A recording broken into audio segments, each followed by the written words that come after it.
prima a parlare è Antonella, giusto?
Cominciare?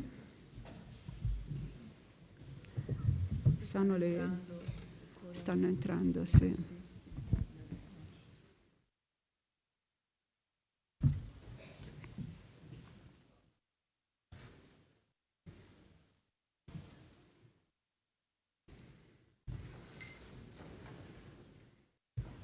Allora, i tempi sono precisi, 45 minuti. Patrick, sì, i tempi sono precisi, 45 minuti. Sì. Lo so. Comunque abbiamo anche... Lo so. Perfetto, bene, direi possiamo dare avvio.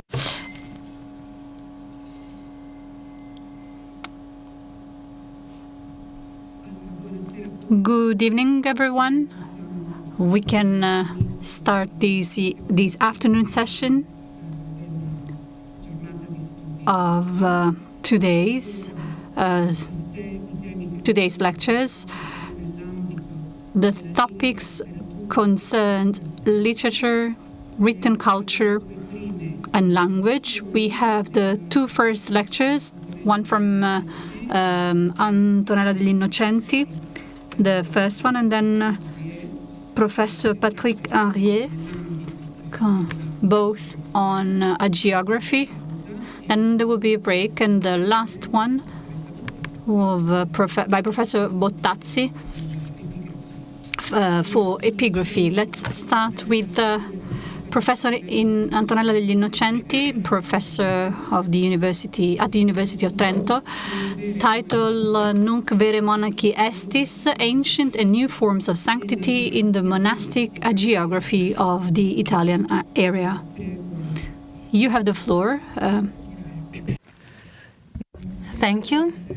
First and foremost, I would like to thank the organizers of this week here in Spoleto, the Settimana, who invited me and gave me the opportunity to come back to Spoleto after quite a while, and hope to be able to speak about a topic that is dear to me by adding new elements. So the subject I intend to deal with requires some clarification. So the 11th century was a century of great geographic production. This has been demonstrated by the many studies and editions that have followed one another from the last century to the present, and it has been confirmed by statistical data too, albeit provisional, according to which geography of the 11th century would be second in number of texts only to that of the 12th century. Much has been said and written about the novelties of this season of geography, paying particular attention to the writings that are most closely linked to the events of the so-called Gregorian age, and relating them to the innovations that are recorded in hagiographic representation in terms of models and the language of holiness. It was thus possible to speak of a hagiography of struggle, to use an expression of Paolo Golinelli, Hagiografia di lotta, who has dedicated many of his studies to texts from the Italian area, in which the saints' first-person commitment to the renewal of the Church and in support of the cause of papacy is emphasized. It has therefore been observed, as Umberto Longo did in his 2006 contribution, evocatively entitled, "Does a holiness of the 11th century reform exist?" Anyway, it was stated that a holiness of the Reformation does exist and is well recognizable, as long as one understands it not as a unitary phenomenon, but as a set of forms of holiness. Indeed, if there were several souls of the Reformation, as we rightly tend to see today at the end of a process of a historiographical revision of the very concept of the Reformation, there were also several ways of understanding and living holiness and experiencing holiness. However, it would perhaps be even more correct to say that 11th century holiness was affected by a need for renewal of the Church, of institutions, of individuals, which led to diversified choices and experiences of life, not always traceable, not always to trace back to a unitary impulse, and sometimes probably triggered by ferments that had already been present for some time, and which acquired more defined contours in this period. The emergence of new saints and new religious orders, the undermining of old models, the search for a difficult balance between old and new, between tradition and innovation, are just some of the aspects that characterize this process of rethinking and reworking of holiness, which was fueled and fostered by the demands of the reform, but did not end there. A process that deeply marked hagiographic production, although obviously not everything that was written in this period was eventually affected.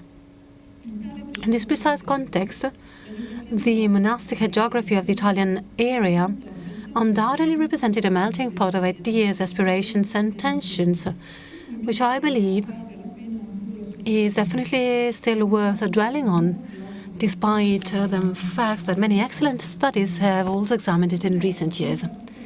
I would like in particular to reconsider some texts, both because some aspects of them can still be explored in depth and because also individually and as a whole they can still tell us something about the different souls that met and combined in the hagiography of the 11th century, contributing to a significant transformation of the image of Christian perfection. Nunc vere monachi estis. In the title of my paper, I have quoted the first words of a sentence that, according to the Vallambrosian hagiographer Andrew Strumi, was uttered by St. John Gualbert in the aftermath of the attack on his brothers in the Florentine monastery of St. Salvi. The episode is recorded in all the lives of the saint, starting with the oldest one that has come down to us, the life of Andrew, written around 1092, while the episode took place in 1066. The hagiographer takes us back to the years in which a conflict had flared up in Florence between the monks and Bishop Pietro Mezzabarba, publicly accused of simony by John. The bishop resorted to the use of force, sending his soldiers to St. Salvi, where the saint is believed to be present. Actually, when they arrived, John was no longer there because he had returned to Vallombrosa the day before, and soldiers could only take it out from the monks and the abbot of St. Salvi, who suffered serious injuries. The hagiographer perhaps plays down the hues by meticulously describing the outrages and violence inflicted on the monks. The fact remains that the episode immediately takes us on the dimension and resonance of a martyrdom, so much so that when John learns of the incident, he reaches the monastery and consoles his monks with these words: Nunc vere monachi estis, sed cur sine me hec perferre voluistis. So Andrew adds that the saint grieved greatly that he did not suffer the same fate as his brethren, but he equally deserved the martyri bravium because he had instructed his monks to endure that trial so bravely. After all, he had come to St. Salvi precisely for this reason, quod se credebat teneri flagellari detruncari, quod etiam pro amore Dei vel defensione catholicae fidei cupiebat si posset milies occidi. So in order to fully understand the value vere of the expression vere monarchy of the Vallombrosian hagiographer, it will be useful to assess whether and how it has been used in the monastic tradition. Meanwhile, we can say that before Andrew, this expression is found in the singular in two hagiographies dating back to the 6th century. In the life of the Jura fathers about Romanus, who, and I quote, ut eremita indesinenter orabat et ut vere monachus sustentandus alimento proprio laborabat, end of quote, as well as in the life of Anthony of Lérins by Enodius of Pavia, in which a saint decides to take refuge in a ravine, in quo annis plurimis solus et vere monachus vitam sine humani generis consorte transegit. It will be noted that these are two opposing interpretations of vere monachus, since in the first case, the hermit is clearly distinguished from the monk on the basis of their occupations, respectively prayer and work, while in the second, the true monk coincides with the status of the hermit. The most significant occurrence, the most significant case for us, however, is undoubtedly that offered by the Benedictine rule, chapter 48, where the expression is in the plural and the value of manual labor is emphasized by reference to the tradition of the fathers and our apostles. Tunc vere monachi sunt, si labore manum suarum vivunt, sicut et patres nostri et apostoli. The formula used by Gualbert follows, with the variation of the initial adverb and the person of the verb, the beginning of Benedict's sentence, but the continuation departs from it by introducing a total change of perspective. Because while in the rule, those who live by the work of their hands, manual work, are called true monks, in the hagiography by John Gualbert, being vere monarchy coincides with the martyr condition, presented as a realistic outcome of an unconditional readiness to sacrifice pro amore Dei et defensione catholicae fidei. This adaptation, this adjustment of the words of the rule is, to my knowledge, unique in monastic literature. Moreover, it finds its place in a hagiography in which the values of Benedictine monasticism are repeatedly emphasized. We will recall John's choice not to stay at Camaldoli, where he had stopped when he had left Florence. Quia eius fervor non nisi in cenobitali vita erat, ut beati benedicti regula indicat. E poi l'accurata descrizione offerta dalla... And then the hagiographer's accurate description of the Benedictine organization imprinted by the saint on his community. Certainly the statement, nunc vere monachi estis, has to be framed in the context of the hagiography full of pathos, strongly marked by the personal experience of the author, the former Paterin Andrea, who had witnessed the martyrdom of Arialdus and at the request of Vallombrosan abbot Ralph, had written a life and passion of him in 1075, in which he had stressed the importance of handing down to posterity the so-called Novorum Constantiam Sanctorum Superem Antiquorum.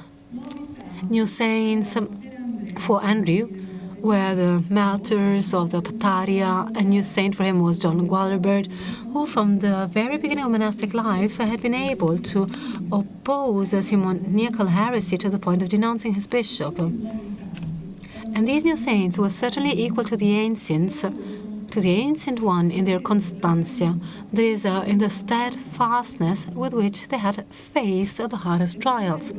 The words addressed by John to the monks of St. Salvi were thus the exemplary synthesis or summary of a precise hagiographic conception, which, by historicizing the ascetic ideal of martyrdom, which had always been present in monastic spirituality, combined the Benedictine experience with values and ideals foreign to this tradition. The novelty of Vallombrosan sanctity was given precisely by this, by the combination of monasticism on one side and commitment to the reform of the Church on the other side, clearly outlined by Andreas Studrumi and consistently taken up by later hagiographers, even if these latter have to introduce changes in the hagiographic model in order to adjust it to the changing of time. So in the framework of monastic geography of the 11th century, the life of John Gualbert represents a very specific case. So their meeting or their melting never reach the radicalism we stated in the Vallombrosan time. In very different terms, on the other hand, is what it means to really be a monk, an important sector of hagiography in this century, represented by the hagiography of the Romualdites or of Romualdine influence, on which, however, I do not wish to dwell too much, because the subject has been extensively and excellently studied by others. So as we know, in this production, a holiness is still described that is placed within the Benedictine tradition, but it also emphasizes or valorizes the eremitic dimension of ancient memory, only partially taken up by the Benedictine monasticism, which in complete detachment from the world contained a rejection of its values and a search for the absolute that were well in tune with the instances of reform and renewal of the Church of the 11th century. Thus, in the life of Romuald, the ancient elements are not so much and only represented by the rule of Benedict, but rather by the spirituality of the Hermitage, founded on the reference to the Fathers, as was effectively shown by Giuseppe Fornasari. A spirituality that is appropriately adapted and adjusted to the present, with the introduction of an important correction, to which Nicolangelo d'Acuto drew attention, namely preaching, which becomes essential for totum mundum in eremum convertere. If the balance between the ancient and the present was fueled in some cases by reference to the example and the teaching of the Fathers, in others it found comfort in a fundamental author such as Gregory the Great. The latter's influence in the cultural temperament of the Gregorian age is now a given fact. The great pontiff was, among other things, also an author Gietu Pier Damiani, who drew from his writings, and in particular from the Dialogi, various narrative material.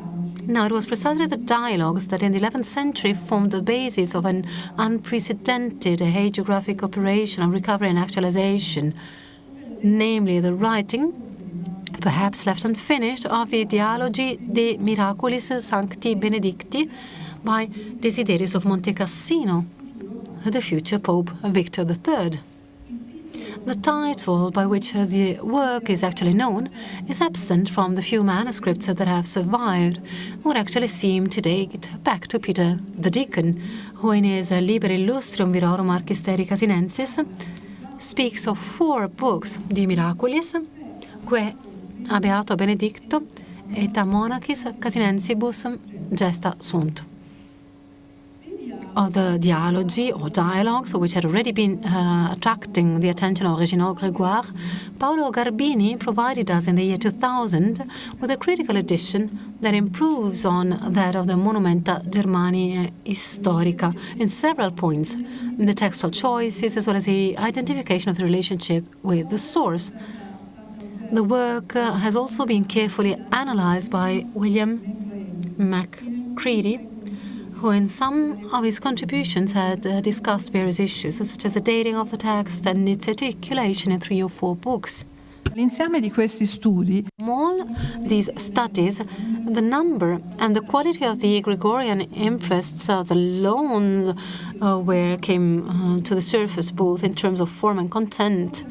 However, I agree with Garbini that it is not enough to acknowledge the depth to Gregory in order to understand what really drove Desiderius to write the dialogues.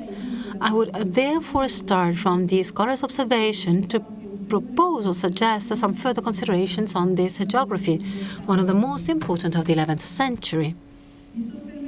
I will only dwell on certain parts of the work, which I consider, however, important for the having a glimpse of the overall idea of sanctity that Desiderius wanted to convey, thinking first of all of his monks, but perhaps, as I will make clear in a moment, also some who had always shown great attention and devotion to the Cassino community ma che negli ultimi tempi aveva rivolto and its abbot, but who had also addressed some criticisms to them in recent times. I will first recall a few general facts. The dialogues saw the light, according to common opinion, between 1076 and 1079, during the period when Monte Cassino, under the leadership of Desiderius, was at the height of its prosperity. According to the statements in the prologue, the work comprised 4 books, 2 on the miracles that occurred in the abbey, 2 on the miracles that occurred elsewhere, which the author had witnessed or heard about. Only the first 3 books, actually, have come down to us. The first 2 were complete, while the third was incomplete. It has been assumed that the 4th was lost, but it is possible that Desiderius, perhaps because he was too busy governing the abbey, perhaps for other reasons, actually never finished his work. Why did Desiderius compose the dialogues? The first and most obvious answer is that at the height of his abbey, just a few years after the grandiose dedication of the new Basilica of St. Benedict in 1071, the creator of Monte Cassino's newfound splendor actually wanted to add to the glory of his community by narrating how the Benedictine miracles had actually never ceased. Gregory the Great had demonstrated to a doubting Deacon Peter that the Viri Dei still existed in his time and continued to work miracles. Desiderius, now addressing Theophilus, resumed the tale from the age of Abbot Apollinaris, in office in the first decades of the 9th century to the present, but significantly shifted the focus to Benedict's epigones and to the protection exercised over them by the saint, who had ensured the community's salvation from all kinds of accidents. The recovery of Gregory, then, only to achieve the hagiographic consecration that the more recent history of Monte Cassino lacked? I do not believe that the dialogues were just that. They certainly were also that, but not only, at least. The dialogues contain a vision of holiness and the weight that holiness or the lack of holiness can have on history. In the first book, in which the story, the tale of the miracles performed at Monte Cassino or in the neighboring areas unfolds, the first figure treated is Abbot Apollinaris, in office from 1817 to 828. And the first miracle already had exceptional characteristics. Apollinaris walks on the waters of the Liri River because, according to Desiderius, great are his holiness, his devotion, and his merits with God. Apollinaris himself, not long after his death, appears to Abbot Bastacius and reassures him from the looming threat of the Saracens, who in fact will not be able to reach a monastery, blocked by a sudden, violent downpour, and will only set fire to the cells on their side of the river, but then will be punished by God for all their misdeeds. In the second book, which continues along the lines of the first, which accounts of the miracles of other monks, there is still a danger looming over the monastery. Desiderius relates it here because he actually forgot, so he says, to include it in the first book, where it actually should more logically have found a place. The danger is represented by the Normans, who, called by the abbot Athenolphus, who was in charge from 1011 to 1022, so called by Abbot Athenolphus to protect the monastery from the pitfalls of the Count of Aquinas, for a while fulfilled the task entrusted to them. But after the death of Athenolphus and his successor, seized all the monks' lands, reducing them to misery. Questa volta This time it is Benedict himself who intervenes to drive out the aggressors, and it is of little use that they eventually managed to take refuge in the fortress of Sant'Andrea in Cassino, because following a miracle they will be forced to leave this position too and surrender. From the moment on, writes Desiderio, thanks to the merits of Benedict, Monte Cassino will no longer have anything to fear, because it will be safe sub ipsius tanto tutamine. Up to this point, we are at the end of the second book. The Dialogues would indeed seem to be a self-celebratory work centered on Monte Cassino, its founder, the monks who inherited his values and who continue in his wake to work miracles. But with the third book, the scenario changes, and not only because Desiderio declares that he is moving on to talk about the miracles that occurred outside the Abbey walls. It changes because there is now Italy and the Church in the foreground, or rather there are the conditions of Italy and the Church in the first decades of the 11th century, and the gaze that Desiderio casts over them, starting, as he himself warns, from the head, that is, from the popes who succeeded one another in Rome, is merciless. Simony and Nicolaism have devastated the Church, and the main perpetrators of this state of affairs were the popes. Such in name only, starting with the first and worst of them all, Benedict IX. After a series of negative events, the cycle of unworthy popes ended with the election of Pope Leo IX. With him, vir per omnia apostolicus, a new phase begins.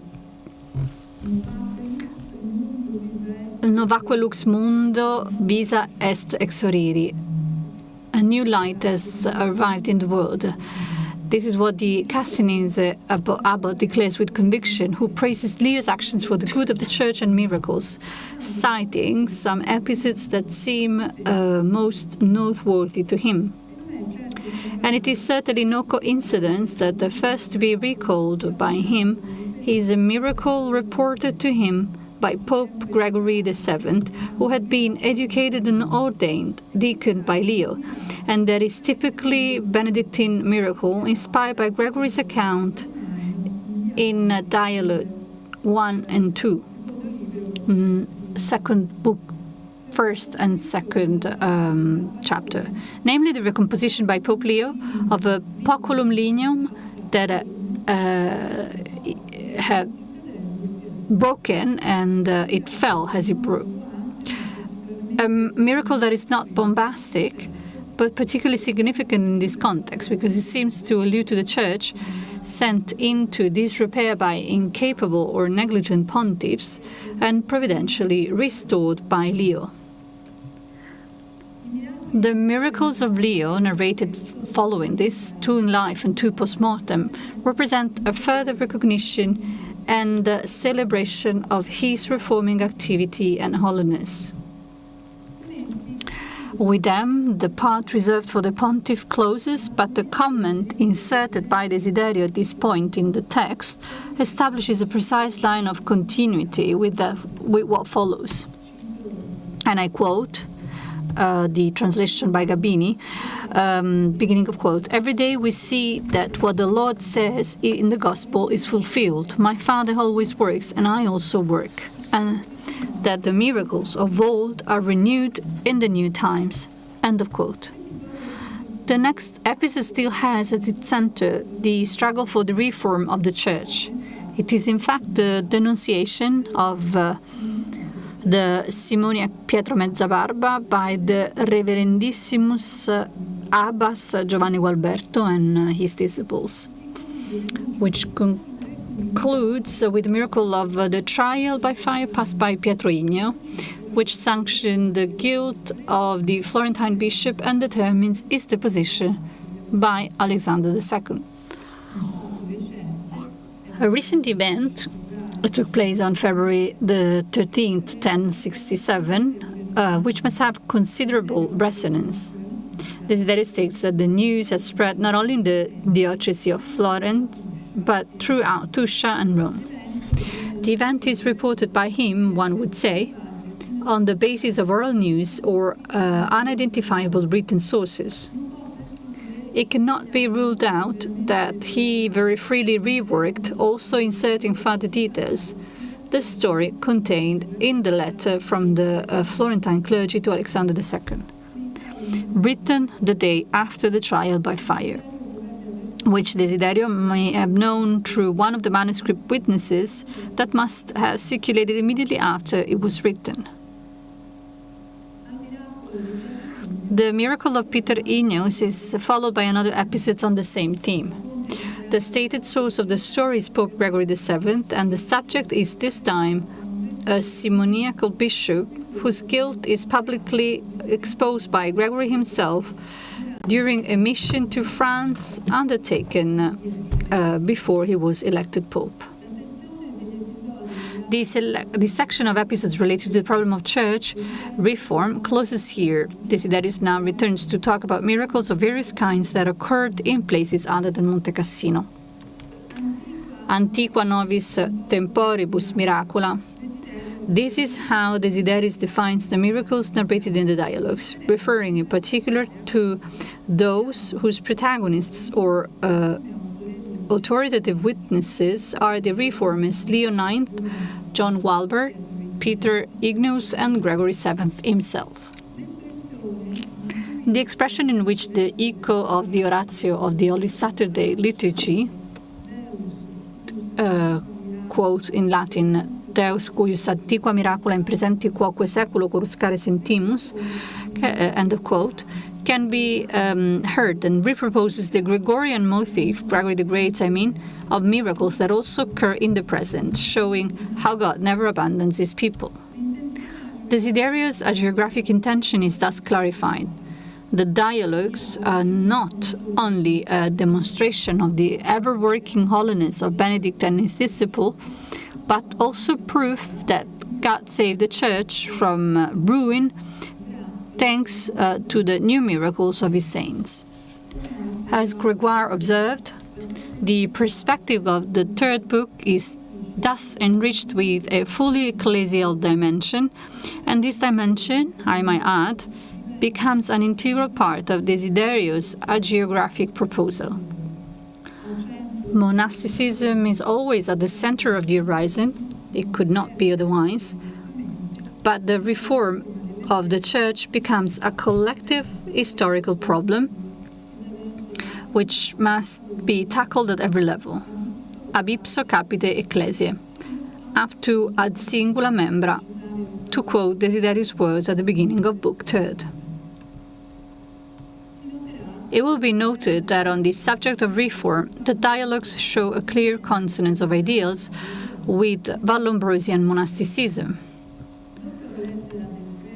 After the letter from the Florentine clergy to Alexander II, Desiderius seems in fact to have been the first to celebrate the miracle of Peter Igneus. Since the first life of John Gualbert, the one by Andrea di Strumi, which reports the letter to Alexander II in its entirety, is much later, and it seems unlikely that any other hagiography of the saint circulated before this.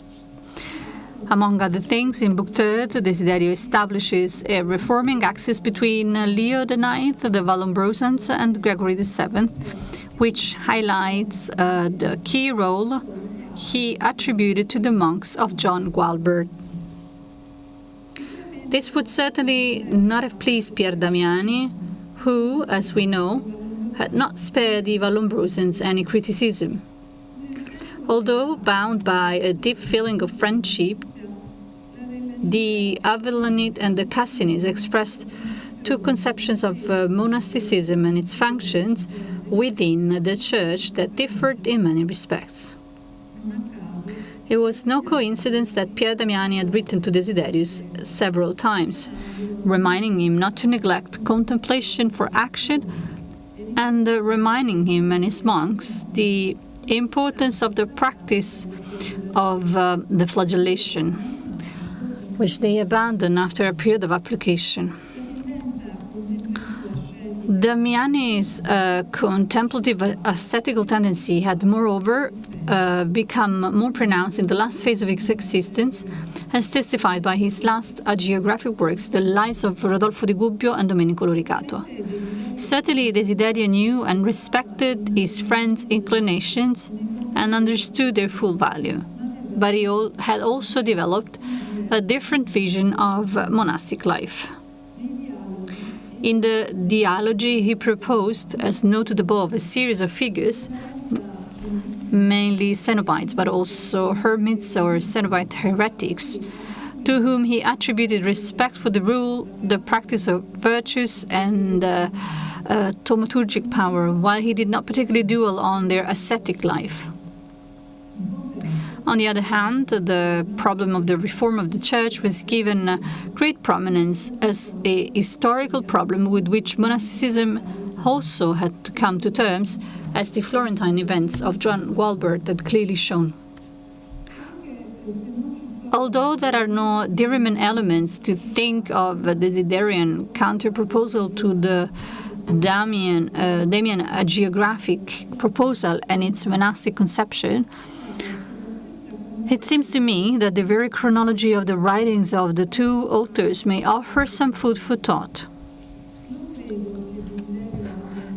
I do not believe that Desiderius began composing the dialogues as early as the early 1660s, as Macready claimed, based on what seems to me dubious dating of the Vita Scholasticae by Alberic, and on other elements that, in my opinion, are not fully convincing, which I will account for in the text for the Acts.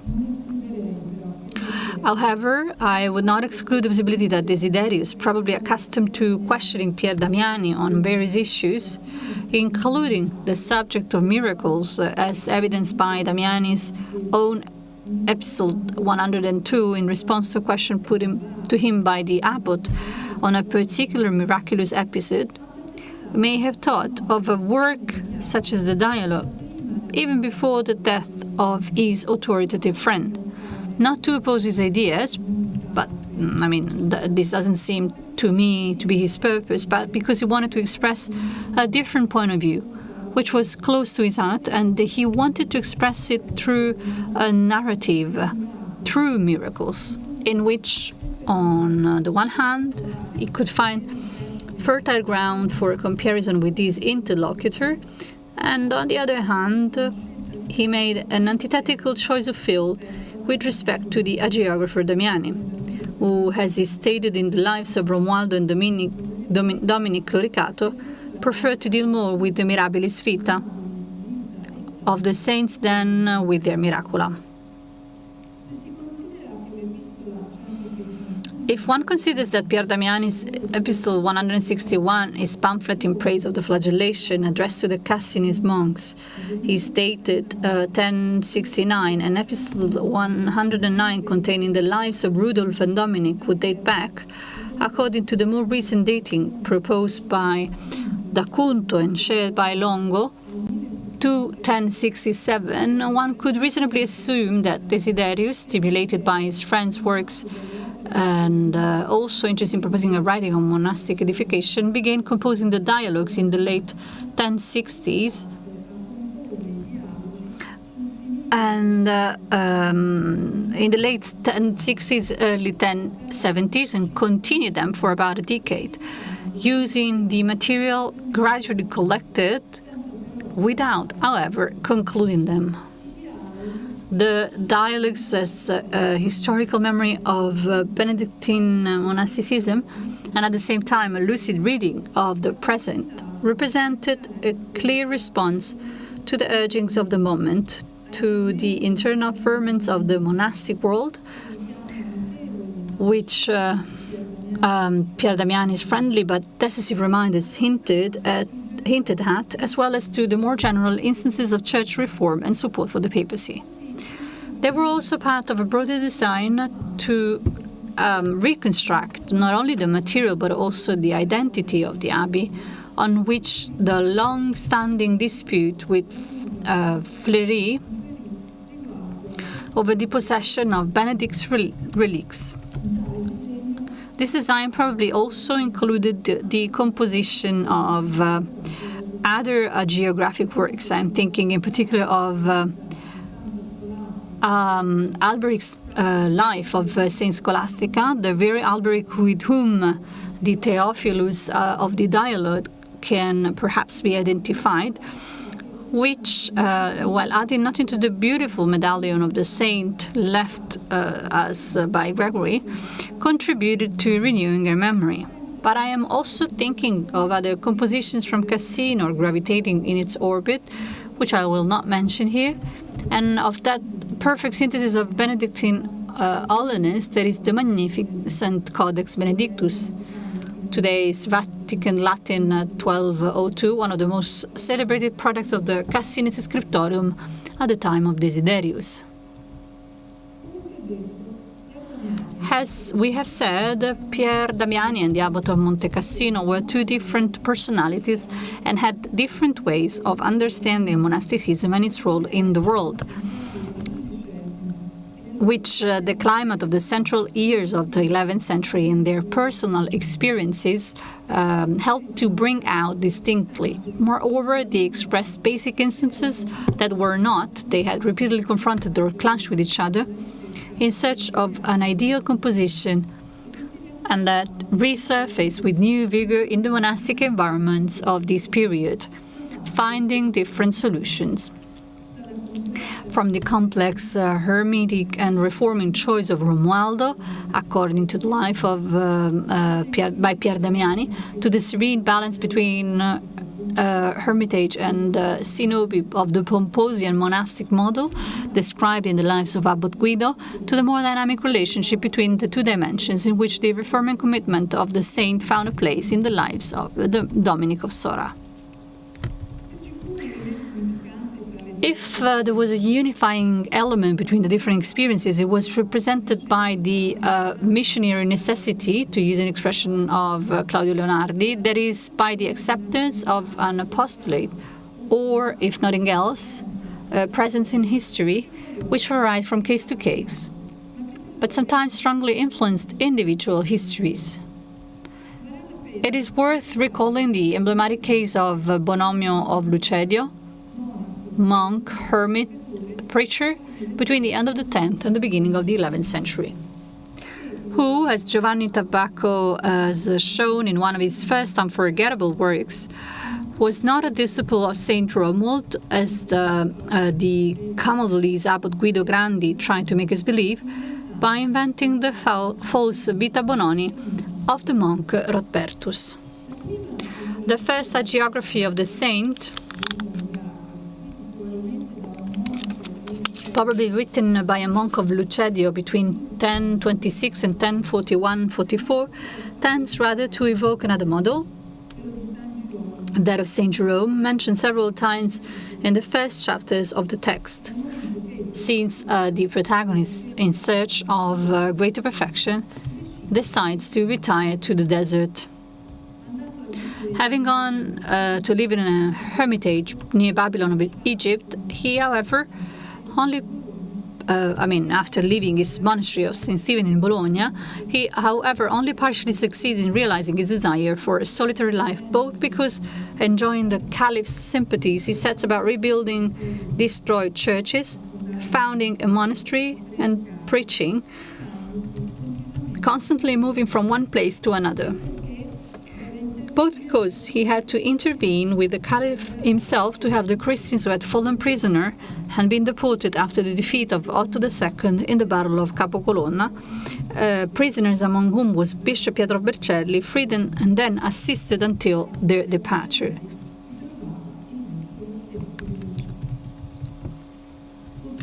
Forced in the end to leave even the hermitage of Sinai, his last refuge, In order to indulge Bishop Pietro himself, who claimed him at the head of the monastery of Lucedio, Bononio took over as abbot, but the community was soon invested, the hagiographer writes, quodam procelle turbine, a probable allusion to the violent action of the Marquis Arduino of Ivrea, who forced Bononio to move to the Tuscany for some time, where before returning to his seat he managed to refound Secundum Legem Dei et Benedicti Regulam, the monastery of Saint Michele di Marturi. Bononio's path is therefore an interesting one, which sees the saint passing through different experiences, from cenobite to hermit preacher, finally back to cenobite, constantly intent in the different phases of his existence on renovating and guiding churches and monasteries, perhaps even at the cost of some contrast with the power. Always remaining, however, as his hagiographer writes, an angelicus vir, desirous of concealment. Beyond the possible political implications of the text, probably linked to the immediate promotion of the cult of the saint by the Bishop of Vercelli Arderico, it seems to me that the sense of the Vita Bononi, at least from the perspective of my discourse, is to be found above all in this plurality of dimensions, which refer once again to a holiness capable of renewing itself, of performing different functions, of adapting to historical needs.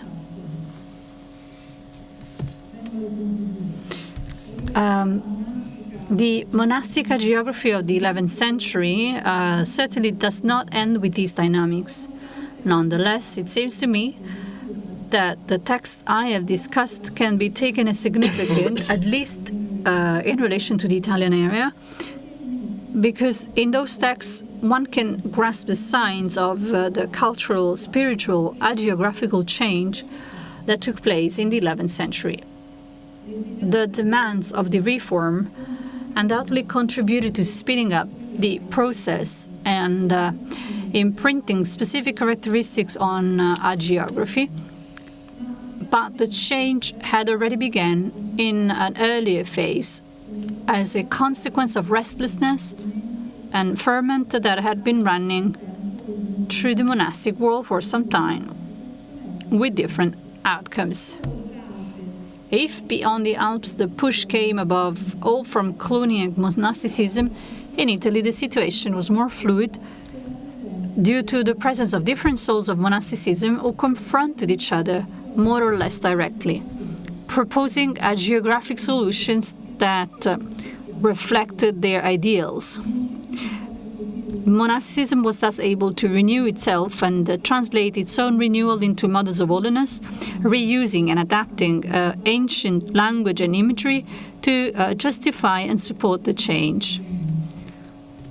Antiqua novis temporibus miracula, wrote Desiderius in the dialogues. And his was not just a homage to Gregory the Great, but the fruit of an authentic new awareness. Thank you.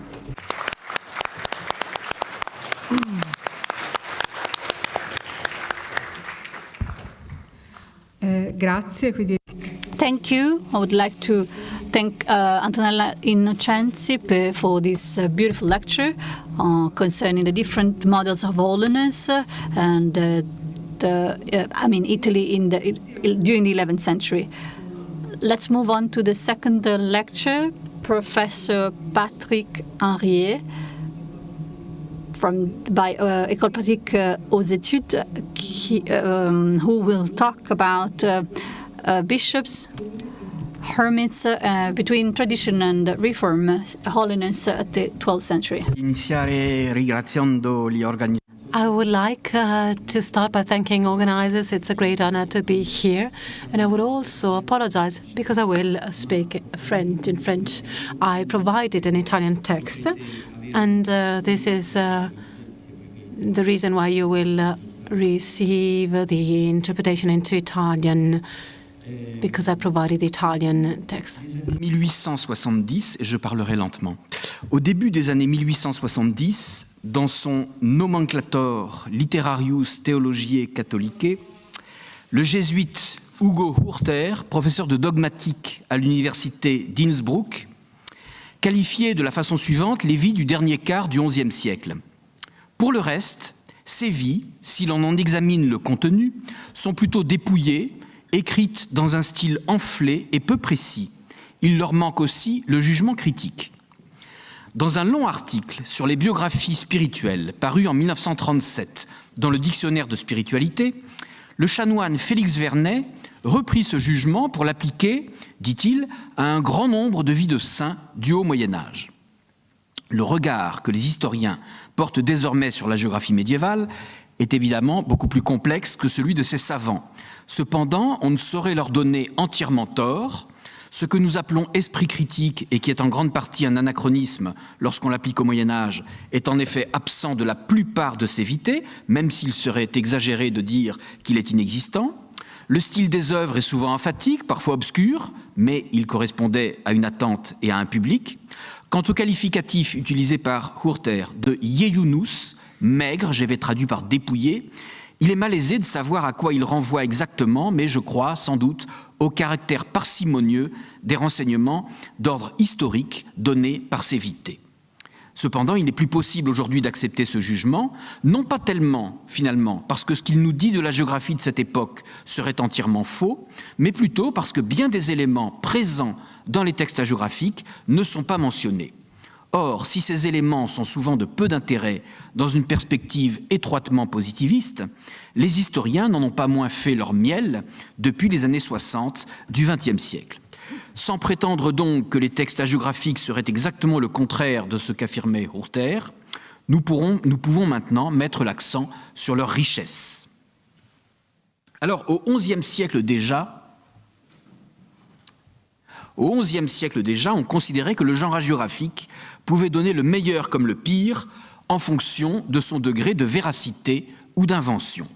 Vers 1086, un certain Emmerich dédie une œuvre appelée Ars Lectoria à l'évêque d'Angoulême, dans le sud-ouest de la France. Il s'inspire sans doute certainement en partie du Decretum Gelasianum, et il y classe la littérature latine en plusieurs groupes, 4 groupes hiérarchisés, identifiés chacun par des métaux, l'or, l'argent, l'étain et le plomb. Le premier groupe, celui des Authentica, correspond à l'or et comprend les livres qualifiés de canonicos et regulares, à savoir une bonne partie de la Bible, mais aussi des livres d'auteurs païens tels que Virgile, Horace ou Ovide, et le texte des 4 premiers conciles œcuméniques. La deuxième catégorie, celle de l'argent, comprend les hagiographa ou hagiographa, le mot correspondant à peu près à la définition, ce ne sont pas les textes hagiographiques dans notre sens, mais la définition qu'en avait donnée saint Jérôme dans sa préface au 3e livre des rois. C'est en gros une série de livres bibliques, la plus grande partie, mais pas tous les livres bibliques. Outre le reste des livres bibliques, outre ces livres bibliques, on y trouve les principaux pères de l'Église, Ambroise, Jérôme, Augustin, Hilaire, Grégoire et les canons des autres conciles. Le troisième groupe, celui des communia, est représenté par l'étain en tant que métal et regroupe des auteurs tels que Bède et les autres expositores. Comprenons sans doute les commentateurs du texte biblique, les exégètes. Et enfin, il y a un 4e groupe, les apocrypha, qui correspondent au plomb et qui désignent, selon Emmerich, les passions des saints martyrs et les vies de saints anonymes dans lesquelles, dit-il, on trouve plus de fables que de vérités. Et il y place aussi les livres faussement attribués à Origène. Cependant, ajoute-t-il, il existe des textes hagiographiques fiables. Et Emmerich précise en effet que les passions, alors il donne une série de passions que j'ai indiquées sur le PowerPoint, André, Sixte, Laurent, Hippolyte, Maurice, Agnès, Agathe, Lucie, Cécile, Vincent, mais aussi les vies de saints écrites par Jérôme et Grégoire, doivent figurer dans la 2e catégorie, celle de l'argent et des hagiographa, donc avec le reste des textes bibliques. Rien n'est dit des autres textes hagiographiques, mais on comprend bien qu'ils n'appartiendront pas au groupe des apocrypha s'ils ont un auteur connu et s'ils ne rapportent pas des fables. Ils peuvent donc se retrouver dans le 3e groupe, voire dans le 2e, avec les vies des pères de Jérôme et les dialogues de Grégoire. Ce sont les textes dont je vais parler. Mais comment les hagiographes eux-mêmes percevaient-ils leurs textes, puisqu'Emmerich n'est pas un hagiographe? À cet égard, on dispose de plusieurs témoignages, mais je vais en citer un qui me semble fort intéressant et dont je n'ai pas connaissance qu'il ait été rapproché de la classification d'Emmerich dans son Ars Lectoria. Ce témoignage, c'est celui de la vie, de la vita de Popon de Stavelot, un saint de l'actuel espace belge, un moine mort en 1048. Vita, donc, rédigée puisqu'elle est rédigée juste après la mort de Popon, quelques décennies seulement, pas seulement, quelques décennies avant l'Ars Lectoria qui nous a occupés. L'hagiographe de Popon a clairement utilisé une classification très voisine de celle d'Emmerich, puisqu'il en connaît déjà au moins la première et la quatrième catégorie. Comme il l'explique dans son prologue, son œuvre ne doit pas être rangée avec les livres apocryphes, car il convient, dit-il, de la considérer, et ce sont les termes qu'il utilise, comme canonique et authentique. On retrouve donc ici, canonique et authentique, les termes que Emmerich utilisera environ 30 ans plus tard, et le souhait de cet hagiographe, l'hagiographe de Popon de Stavelot, c'est bien de ranger la Vita Poponis parmi les écrits qui correspondent à l'or, chez Emmerich, aux côtés des livres bibliques les plus importants. Donc, pour un moine bénédictin du milieu du XIe siècle, la géographie est bien un genre littéraire où peut s'exprimer la vérité avec un V majuscule, au même titre que dans la Bible, et si elle n'est pas la parole de Dieu, elle se rattache à celle-ci en décrivant l'action des hommes de Dieu. Alors, comme l'a rappelé Antonella, la production hagiographique du XIe siècle est immense, et il serait évidemment présomptueux de prétendre en donner une vue d'ensemble en quelques minutes. J'ai donc choisi, pour reprendre les mots de l'hagiographe de Popon et aussi ceux d'Emmerich, j'ai choisi de me concentrer sur les écrits hagiographiques authentiques et canoniques, entre guillemets, et donc sur des vies de saints contemporains, écrites par des hagiographes bien renseignés, qui inventent assez peu et qui très souvent ont connu celui dont ils rapportent les hauts faits. Je me situerai donc entre histoire de la production hagiographique et histoire de la sainteté, en m'interrogeant, par manque de temps, mais en m'interrogeant sur la part et le rôle respectif des trois types de saints qui dominent le XIe siècle, les ermites, les moines, même si clairement il est souvent difficile de faire une séparation absolue entre ermites et moines, et les évêques, et par conséquent, sans prendre en compte les recueils de miracles, mais sans prendre en compte non plus les quelques vités, assez peu nombreuses quand même, de femmes et de souverains. Premier point donc, les ermites. Alors j'ai indiqué, j'espère que je n'ai rien oublié, dans l'ordre dans lequel je vais parler, la liste des saints ou des vies de saints que je vais citer avec la date de leur mort et le numéro de BHL, tout au moins des textes du XIe siècle et des textes dont je vais parler. Donc premier point, les ermites. L'érémitisme a toujours fourni aux moines et aux clercs médiévaux un modèle, sinon toujours imitable, du moins constamment admirable, à l'image des pères du désert, dont les dits et les exploits, rapportés dans les Vitae Patrum et aussi dans les Verba Seniorum, c'est-à-dire les apophthegmes dans leur version latine, étaient constamment copiés dans de nombreux manuscrits. Dans la règle de saint Benoît, cependant, l'érémitisme était présenté comme un accomplissement et un couronnement, ce qui était aussi une façon de le contrôler, de le limiter. Le XIe siècle, que l'on peut assurément considérer comme un très grand siècle dans l'histoire de l'érémitisme, a largement inversé ce paradigme. Les ermites sont désormais, pour beaucoup d'entre eux, voire pour la plupart, des convertis adultes qui embrassent brutalement l'idéal et la pratique de la solitude, souvent sans avoir fait leurs preuves pendant de longues années de vie en commun. Ils quittent aussi bien souvent un ermitage qui n'est décidément plus une étape finale pour fonder des communautés réformées. Cependant, il est aussi un érémitisme plus structurel qui s'installe sur la durée et dont les promoteurs entendent qu'il ne se dégrade pas. C'est en Italie, au début du XIe siècle, et je vais redire un certain nombre de choses qui peut-être complètent un peu ce qu'a dit Antonella, c'est aussi donc c'est au XIe siècle en Italie, un idéal qui apparaît avec une force particulière grâce à Romuald de Ravenne. La Vita Romualdi, rédigée par Pierre Damien vers 1042, a souvent été présentée à juste titre comme un manifeste du nouvel érémitisme. C'est avec elle que Pierre Damien débute sa carrière d'hagiographe de façon tout à fait magistrale.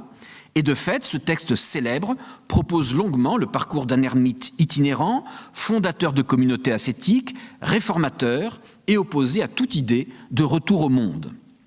Cette Vita est sans doute celle qui, parmi les textes du XIe siècle consacrés à un ermite contemporain, a connu la plus large diffusion, puisqu'on en connaît 23, et je dirais même sans doute 24, puisque je pense en avoir identifié un autre, 24 manuscrits.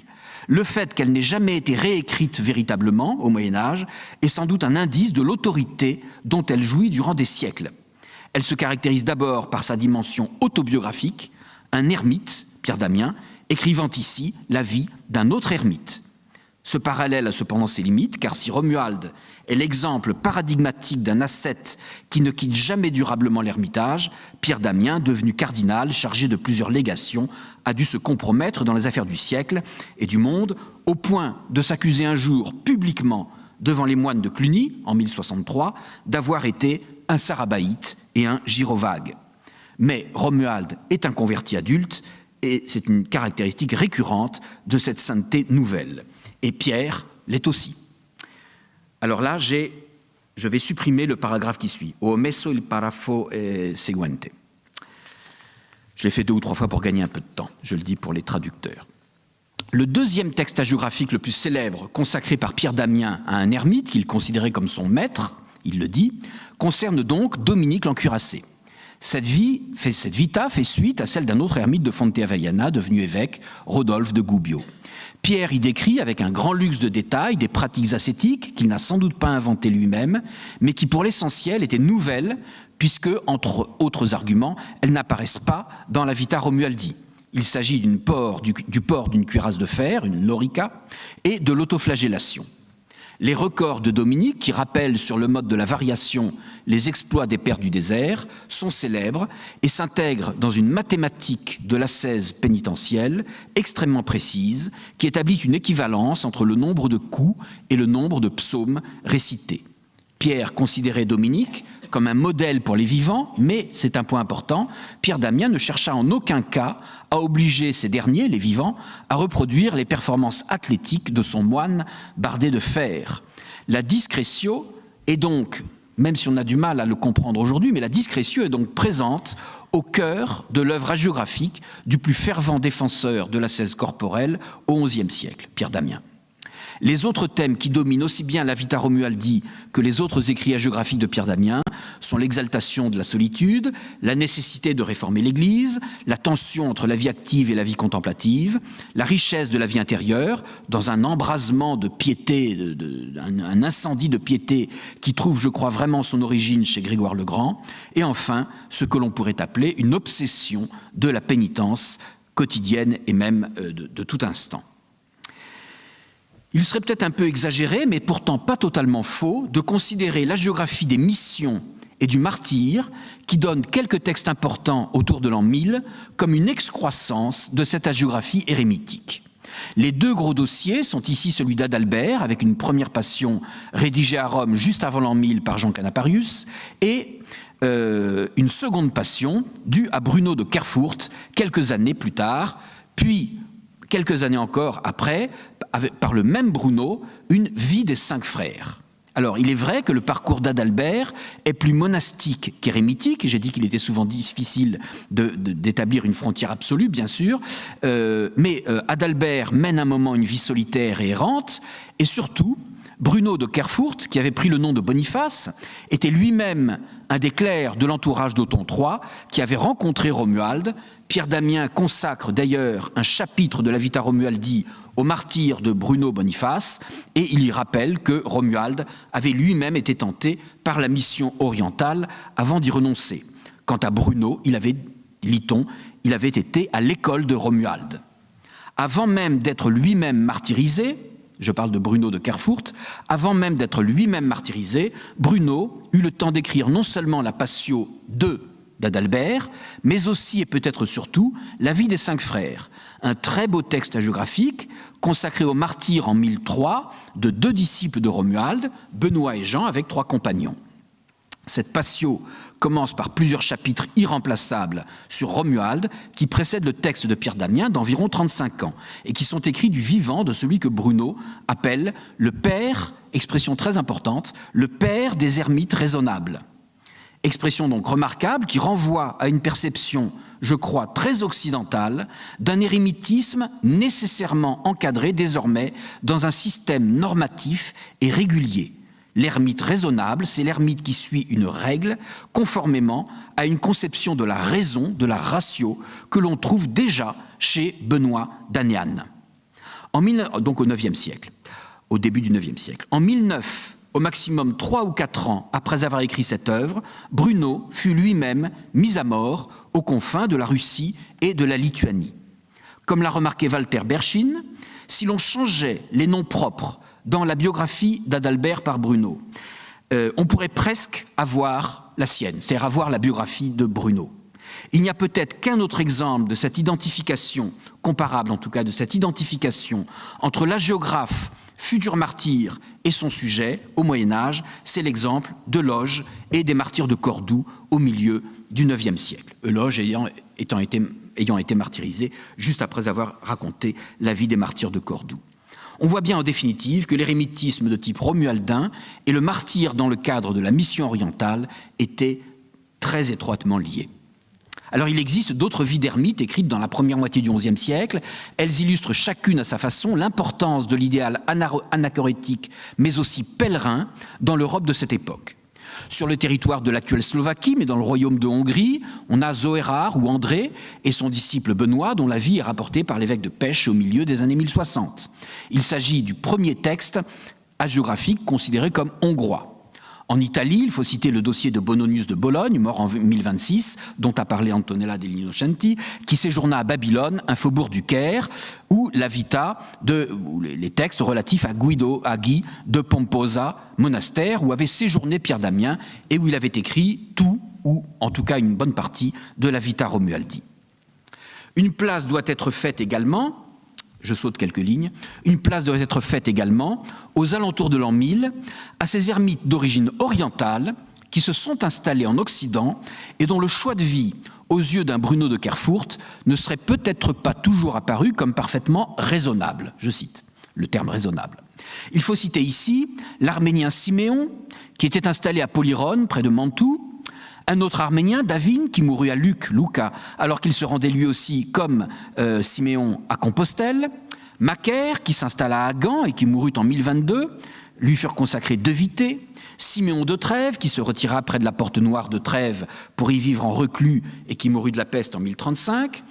Et puis dans le domaine capétien, un texte fort intéressant, Grégoire de Nicopolis, un autre ermite arménien qui se retira à proximité de Pithiviers, dans l'actuel Loiret, pas très loin d'Orléans. La vita, qui a été utilisée jusqu'à présent et qui est la plus courte, n'est sans doute en réalité, je le crois, qu'une abréviation d'une vita plus longue qui est conservée, mais qui n'est conservée par aucun manuscrit. Elle a simplement été éditée au XVIIe siècle et pour cette raison sans doute largement délaissée, mais je ne vais pas m'étendre. On trouve dans cette vita de Grégoire de Nicopolis de très intéressantes précisions sur les relations entre le saint homme et les laïcs de son entourage, enfants compris, il lui jette des pierres, ainsi qu'une scène qui montre le saint comme un fou de Dieu, un peu à l'orientale. À la fin du XIe siècle, les expériences érémitiques se poursuivent sur le territoire de l'actuelle France, en Anjou, en Auvergne, en Normandie, etc. Beaucoup de ces ascètes se sont vus consacrer des vités, dont je dirais seulement quelques mots à peine, car elles sont parfois quelque peu postérieures à 1100. Ces saints eux-mêmes, actifs dans le dernier tiers du XIe siècle, ne meurent parfois, et même la plupart du temps, qu'en un XIIe siècle déjà clairement entamé.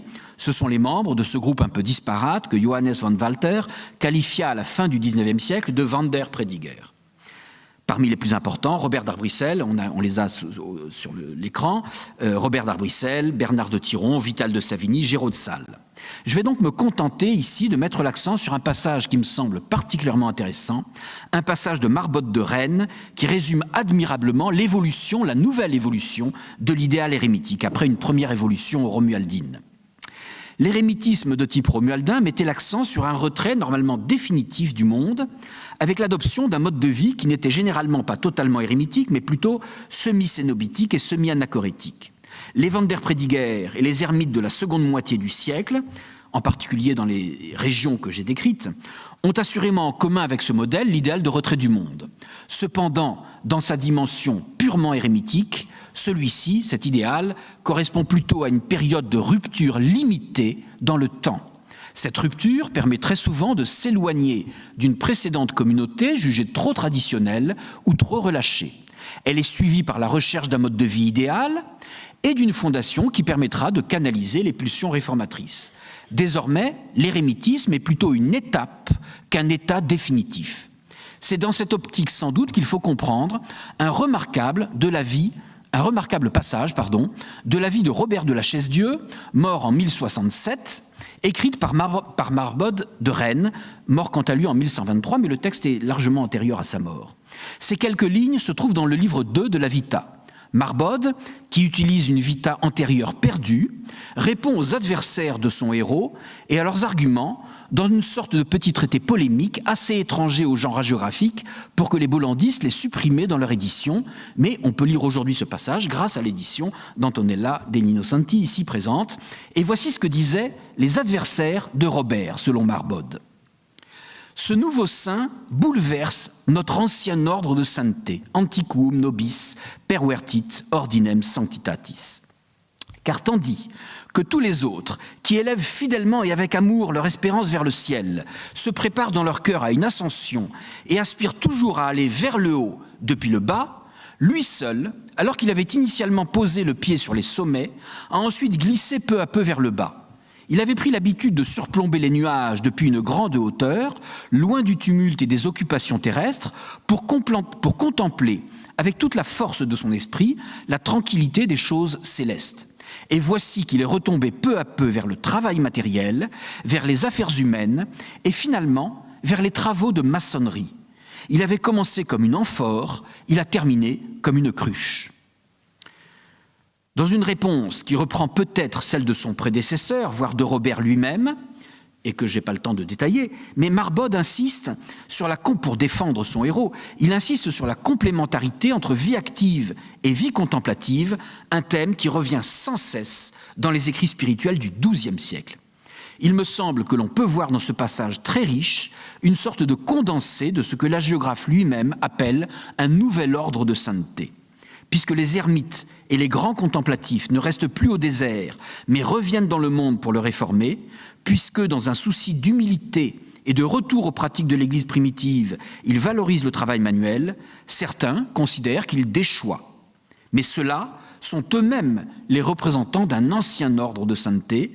Ils n'ont pas compris ce que peut et ce que doit désormais être un parcours de perfection, non plus seulement ascendant dans l'ordre de la spiritualité, mais plutôt constamment tendu entre l'action et la contemplation. Ce texte de Marbode peut donc être considéré, mais on pourrait en trouver d'autres, comme illustrant, mieux qu'aucun autre peut-être, le passage de l'ancien au nouvel érémitisme et même de l'ancienne à la nouvelle sainteté. Deuxième point, les moines. Le XIe siècle a souvent été présenté comme un siècle à dominante monastique, dans le domaine ecclésiologique comme dans le domaine hagiographique. Cependant, si plusieurs dossiers importants vont dans le sens de cette appréciation, j'inviterai tout de même à ne pas généraliser trop vite sur cette domination de la géographie monastique. Le premier gros dossier qui s'impose autour de l'an 1000 et dans la première moitié du XIe siècle est le dossier, l'ensemble des vités rédigées à Fleury, Saint-Benoît-sur-Loire. Le monastère ligérien est alors un important centre de production hagiographique, avec des vies de rois, dont je ne parlerai pas, la Passio d'Edmond par Abon et la vie de Robert le Pieux par Elgo, des séries de miracles, miracle de Saint-Benoît, et deux importantes vités consacrées à des abbés qui se sont succédés, vous les avez ici, Abon de Fleury, mort en 1004, et Gosselin, mort en 1030. On voit donc ici l'amorce d'un procédé qu'on trouve ici et là, mais qui sera développé ensuite à Cluny. Les saints abbés se succèdent et prouvent la sainteté du lieu au-delà de la sainteté des personnes. La vie d'Abon, martyrisé en Gascogne à la Réole en 1004, est due à Émoin, connu par ailleurs pour ses historiés francorum et pour le livre 2 des miracles de Saint-Benoît. Outre un certain réalisme intéressant, Émoin explique par exemple que Abon avait beaucoup grossi en Angleterre à cause de la nourriture locale. Eh bien, outre ces détails réalistes, on notera dans ce texte, avec un texte que j'avais noté mais que je n'ai pas le temps de lire, la relativisation des miracles dans le parcours de sainteté. La vie de Gosselin, quant à elle, est l'œuvre d'André, un autre continuateur des Miracula Sancti Benedicti. La retranscription de divers actes intégrés dans la Vita donne à celle-ci un caractère documentaire très particulier. Le texte est monastique, tout à la gloire de Fleury, ce qui explique qu'il fasse à peine allusion au fait que Gosselin était aussi archevêque de Bourges depuis 2012. Comme l'a remarqué Walter Berchin, on a là un indice du chemin qui pouvait le plus facilement conduire à la sainteté dans l'Europe de cette époque, la vie monastique et l'abbatiat dans le royaume capétien, l'épiscopat dans l'Empire. Sur l'ensemble du siècle, c'est évidemment, sans contestation possible, Cluny qui fournit le plus gros dossier hagiographique abbatial, avec plusieurs sous-dossiers. Le deuxième abbé de Cluny, Odon, est le premier à avoir bénéficié d'une vita écrite peu après sa mort en 942 par Jean de Salerne. Un texte connu tout de même par une quinzaine de manuscrits et qui a été retouché à diverses reprises au XIe et au début du XIIe siècle encore. Puis le cinquième abbé, Mayol, inaugure une série de 300 abbés, voilà, vous l'avez sous les yeux, une série de 300 abbés qui vont gouverner l'abbaye pendant plus de 150 ans, à eux trois. Leurs dossiers hagiographiques cumulés sont alors sans équivalent dans le reste de la chrétienté. Dans le demi-siècle qui suit la mort de Mayol, au moins 4 textes sont composés en milieu clunisien, et j'ai un peu schématisé. Une vita prima, une autre vita d'un certain Cyrus, texte difficile qui puise largement dans la Vita Sancti Germani d'Éric d'Auxerre, une vita composée par Odilon, son successeur, et un recueil de miracles voulu par Odilon et écrit à Souvigny, où avait été enterré Mayol et où il sera ensuite Odilon. Dans sa Vita Maioli, Odilon a clairement indiqué la place des moines dans l'histoire du christianisme. Cette place, c'est la suivante. Les moines viennent directement après les apôtres, les martyrs et les docteurs de l'Église. Après sa mort en 1049, Odilon fut lui-même rapidement gratifié d'une vita due à un moine nommé Jotsalde. Cette composition est complexe, elle s'inspire entre autres de Jérôme et d'Ambroise de Milan. C'est le modèle de l'épitaphe. C'est une œuvre complexe qui a initialement été utilisée dans la liturgie, mais parce qu'elle était trop complexe sans doute, a été ensuite supplantée dans la liturgie par une autre vita due à Pierre d'Amiens, qu'il écrivit sans doute à la demande de Hugues de Semur, le successeur d'Odilon, lors de sa légation en Gaule et lors du voyage donc de Pierre d'Amiens à Souvigny en 1063. Je passe un petit peu, mais on connaît une douzaine de manuscrits de la vita d'Odilon par Pierre d'Amiens. 60 ans après Odilon, mourut son successeur Hugues de Semur en 1109, ce qui nous met aux lisières de notre, donc je vais résumer un tout petit peu, aux lisières de notre exposé et du XIe siècle, mais on a un dossier d'une abondance particulière. Pour retrouver une pareille abondance à propos d'un saint contemporain, il faudra attendre la mort de saint Bernard. On a une Vita Hugonis due à un certain Ézelon qui a été rédigé avant 1020 mais qui est perdu.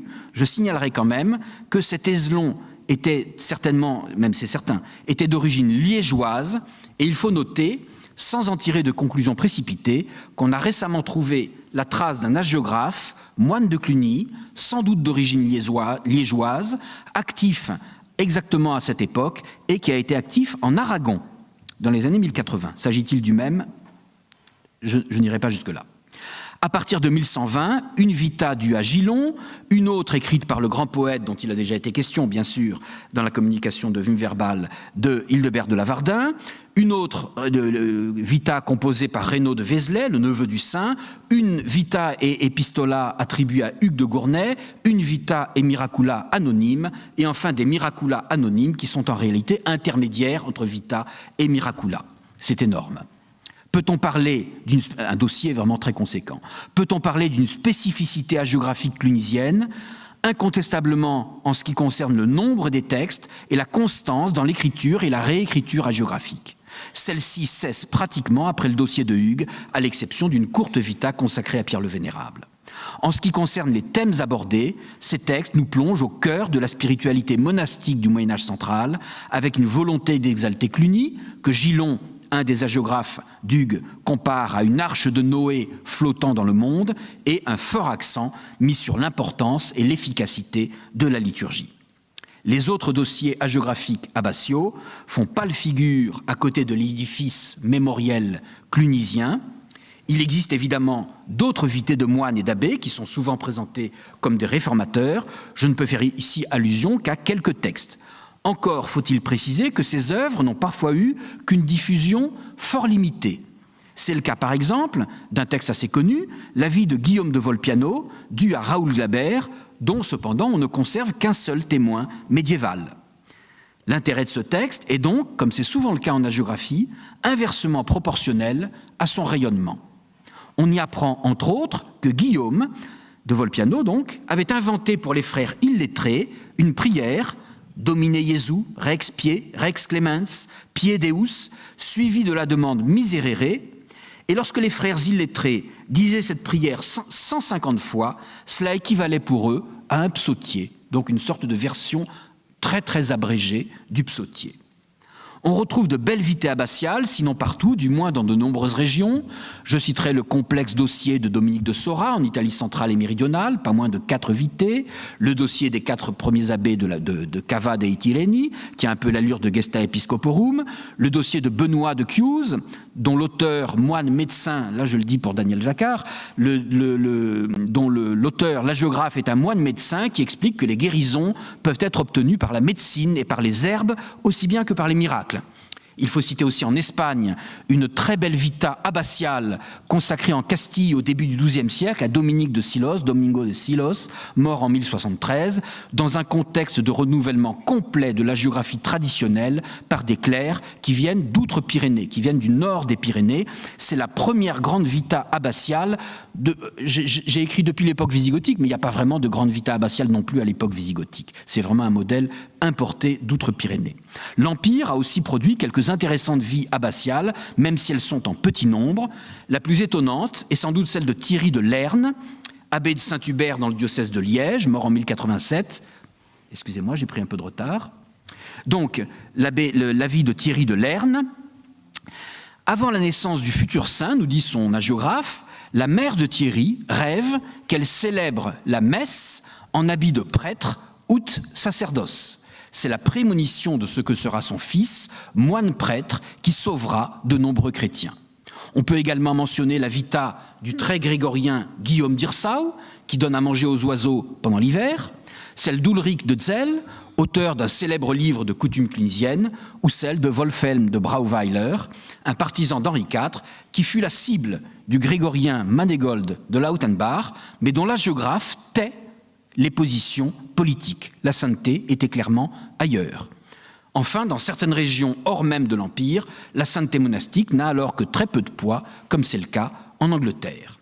Et pour terminer cette partie sur la géographie monastique et abbatiale, une petite suggestion avec un exemple. Dans une synthèse consacrée à la géographie du diocèse de Liège entre 950 et 1130, Geoffrey Robert Webb a dénombré pas moins de 45 saints, auxquels au moins un texte a été consacré.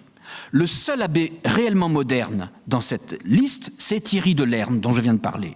Or, il n'est pas pris en compte par Webb, sans doute, il ne dit pas pourquoi, mais sans doute parce que l'auteur de sa vita était étranger à la communauté de Saint-Hubert. En d'autres termes, si l'on enlève un seul dossier, voire une seule vita, la sainteté abbatiale contemporaine peut se retrouver absente de vastes régions, par ailleurs très productives d'un point de vue hagiographique. Et à l'échelle de la chrétienté, qu'en serait-il si l'on ne prenait pas en compte le dossier, il est vrai, énorme, des vités clunisiennes ? Je conclurai donc ce point en disant qu'il ne faut sans doute pas surévaluer l'importance au moins quantitative de la géographie abbatiale au XIe siècle. Troisième et dernier point, les évêques. La production hagiographique épiscopale du XIe siècle est clairement dominée par les vies d'évêques d'Empire. Et donc, comme je manque de temps, je vais me limiter aux évêques d'Empire. Stéphanie Harlaender a pu bâtir une étude de référence consacrée à cette question à partir de 55 vités.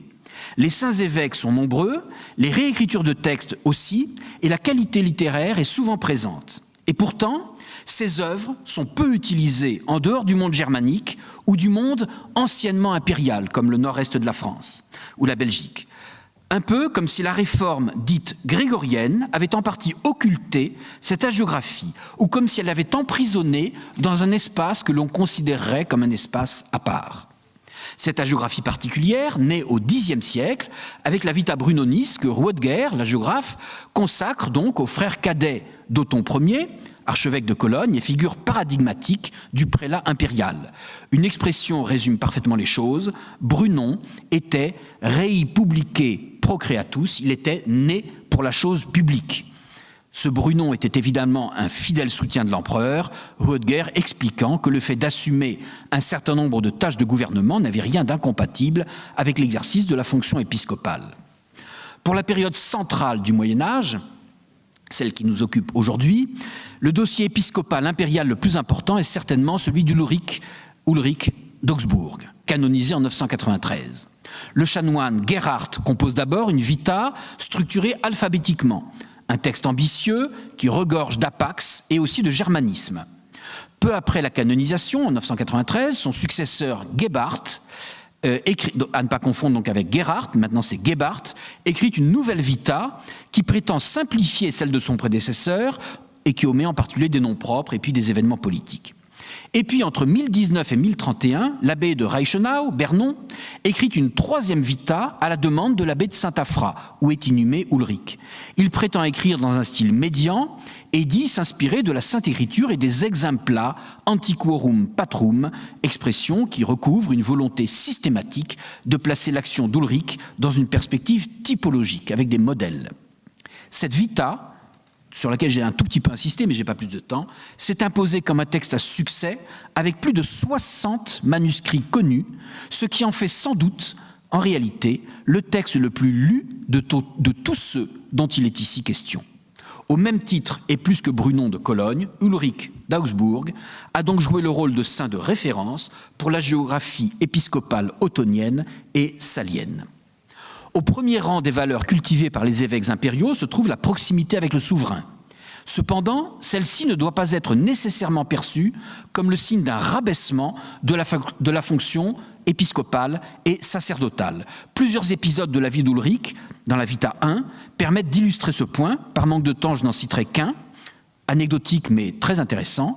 Lors de son 3e pèlerinage à Rome, Ulrich se présente chez l'empereur à Ravenne, alors que celui-ci est encore en train de s'habiller.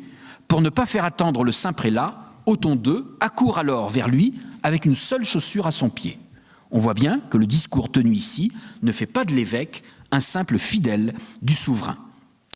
Une autre caractéristique notable de cette hagiographie est le déploiement d'une liturgie solennelle, splendide, qui investit l'ensemble de la ville épiscopale, particulièrement pour les obsèques des évêques. La Vita d'Anon de Cologne, rédigée par un moine de Siegburg vers 1105, à partir d'un texte antérieur, propose une descriptio exequiarum. Les funérailles d'Anon durent 8 jours, pendant lesquels le cercueil se déplace dans la ville alors que les reliquaires sont sortis de leurs sanctuaires respectifs un peu partout, et tout cela au son des cloches des nombreuses églises de la ville. Et pourtant, les solennités du culte ont régulièrement pour pendant, c'est un trait caractéristique de la géographie ottonienne et salienne, une pratique religieuse plus secrète qui s'accompagne d'un ascétisme corporel exigeant. Le contraste entre l'aspect extérieur et les dispositions intérieures est quasiment de règle. Ainsi, dans sa biographie d'Adalbéron de Metz, l'abbé Constantin décrit le saint vêtu de tissus précieux, orné de bijoux, alors qu'il porte intérieurement un rugueux cilice. Héribert de Cologne, d'après la vie écrite par Lambert de Liège au milieu du XIe siècle, donc Héribert de Cologne portait un cilice à même la peau sous, je cite, son vêtement doré. Burchard de Worms, dont on a déjà parlé, s'était quant à lui aménagé une cellule de prière entre forêt et marais, à 2000 de la ville, et il s'y reposait des affaires du siècle. Il conservait dans un coffret, dont il était le seul à détenir la clé, un habit de pénitent et une chaîne. Enfin, s'il est un thème récurrent dans les vités impériales, c'est bien celui du prélat constructeur qui embellit la ville en même temps qu'il la fortifie. Ici, un point historiographique intéressant, on a parfois lié la monumentalisation de l'Église récemment aux tendances romaines et grégoriennes de la dite Église. Le dossier des évêques d'Empire montre clairement qu'il n'en est rien et qu'avant comme après la réforme dite grégorienne, ces évêques ont très fortement contribué à une monumentalisation qui, dans l'histoire du christianisme, est un phénomène, je crois, de très longue haleine. Le texte le plus célèbre, évidemment, à cet égard, c'est la Vita de Bernward de Hildesheim, rédigée par Tangmar, où on voit Bernard en grand constructeur. Et comme je manque de temps, je termine ce passage, je saute un peu ce passage, et je reprends à la fin du paragraphe. Comment ne pas citer aussi, avec divers autres saints bâtisseurs, comment ne pas citer Bénon d'Osnabrück, que son biographe qualifie de structor, c'est-à-dire de bâtisseur. À bien des égards, la conception impériale du ministère épiscopal n'a pas disparu avec la réforme dite grégorienne. Bénon d'Osnabrück, dont je viens de parler, fut l'un des plus fidèles partisans d'Henri IV lors de la querelle des investitures, et il fut pourtant saint, et son biographe en propose un portrait qui aurait pu être brossé de la même façon dans le camp adverse. Sigebert de Gembloux écrit quant à lui vers 1060 une vita de Thierry de Metz, un évêque de Metz de la fin du Xe siècle, dans laquelle il explique que, je cite, « l'honneur de la vie religieuse avait été restauré ». Une façon pour ce partisan de l'empereur, Sigebert, d'affirmer sans le dire vraiment l'existence d'une réforme impériale et épiscopale. Pendant et après la querelle des investitures, on continua à écrire et à réécrire des vies d'évêques qui ne proposaient pas un portrait fondamentalement différent des prélats et qui continuaient à valoriser la bonne entente entre les saints évêques et les empereurs. En d'autres termes, ce qui séparait les bons pasteurs du Xe ou de la première moitié du XIe siècle des contemporains de la querelle des investitures dans l'Empire semble souvent avoir été beaucoup moins important que ce qui les réunissait dans un idéal commun. Alors ici, j'aurais aimé dire quelques mots de la géographie dite Agiographia di Lotta, et ça tombe très bien, parce que vous l'avez fait, parce que je manque de temps, et parce que j'ai prévu d'en dire quelques mots dans la version écrite, mais de ne pas le dire maintenant, de façon à tenir le temps. Donc je saute cette dernière partie, et j'en viens à ma conclusion, qui est courte. La plupart des auteurs et des ascètes les plus prestigieux du XIe siècle pratiquèrent la géographie. On pense ici à des auteurs tels qu'Odilon de Cluny, Pierre d'Amiens bien sûr, le plus important, Othelot de Saint-Émran, Hildebert de Lavardin, Marbotte de Rennes, etc. Si certains qui s'étaient fait de la géographie une véritable spécialité ne sont pas apparus dans cette synthèse, c'est qu'à l'image de Gosselin de Saint-Bertin, un flamand en Angleterre, ils ne se sont guère occupés de saints contemporains. C'est ce qui m'a retenu ici. Néanmoins, dans les domaines de la spiritualité, de l'ecclésiologie et de l'ascétisme au moins, la géographie représenta au XIe siècle un moyen d'expression privilégié. Or, je crois que cette situation change progressivement, mais de façon très importante, au XIIe siècle, car alors, un certain nombre d'auteurs de grand poids cessent de pratiquer le genre hagiographique. Je pense en particulier aux maîtres des écoles urbaines, d'Abélard aux Victorins, en passant par les maîtres de Laon ou de Chartres. Anselme de Canterbury, lui-même, bien que moine de formation et mort en 1109, annonce déjà cette évolution. Il en ira de même, à plus forte raison, avec le développement de la scolastique. Mais jusqu'aux premières décennies du XIIe siècle, la géographie pouvait être considérée comme un genre majeur. On a vu comment, pour certains auteurs, je l'ai vu au début, la meilleure part de la géographie se situait dans le prolongement de la Bible et des écrits des pères de l'Église. Je lirai donc pour finir quelques mots d'un chanoine, auteur d'un grand corpus épistolaire, le chanoine Meinhard de Bamberg, dont Henri IV fit un évêque de Würzburg durant les dernières années de sa vie. Meinhard avait été consulté par l'abbé Réginard de Siegburg, qui avait écrit une première vita d'Anon de Cologne, aujourd'hui perdue. Et Meinhard lui répond en faisant des commentaires sur cette vita. Mais on a donc la réponse. Meinhard répond que les textes hagiographiques n'avaient pas besoin des phares mondains, c'est-à-dire du maquillage mondain, car, disait-il, les vies et les miracles des saints sont en quelque sorte les paroles très présentes de la divinité aux hommes. Je vous remercie.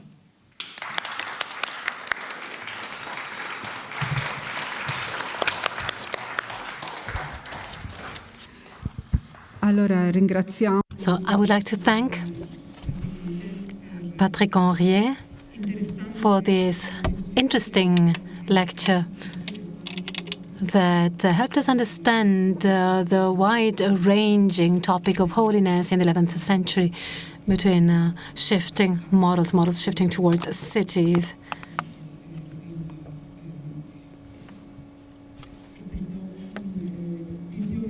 And this vision of holiness in the Abbey on which he reported this afternoon. Fine. Before the break, I'll have to share a piece of information with you. So first in Italian, then in English. So once again, it's an important notice for Wednesday, the 10th of April, 2024. Please note that the graduation ceremony for the winners of for those who had been granted the scholarship competition for the settimana will take place on Wednesday, 10th of April at 12:30 at the end of the morning session of classes. Discussions should therefore end by 12:15 at 12:15 at the latest. Thank you for your cooperation. Dunque, important notice for Wednesday, the 10th of April. Please note that the graduation ceremony for the winners of the 71st week scholarship competition will take place on Wednesday, the 10th of April at 12:30 p.m. at the end of the morning session of the lessons of the classes. So discussions should therefore end by 12:15 p.m. at the latest. And thank you for your cooperation. Grazie e riprendiamo i lavori. So thanks, and let's resume our activities with the last lecture at 5:15.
Dunque riprendiamo.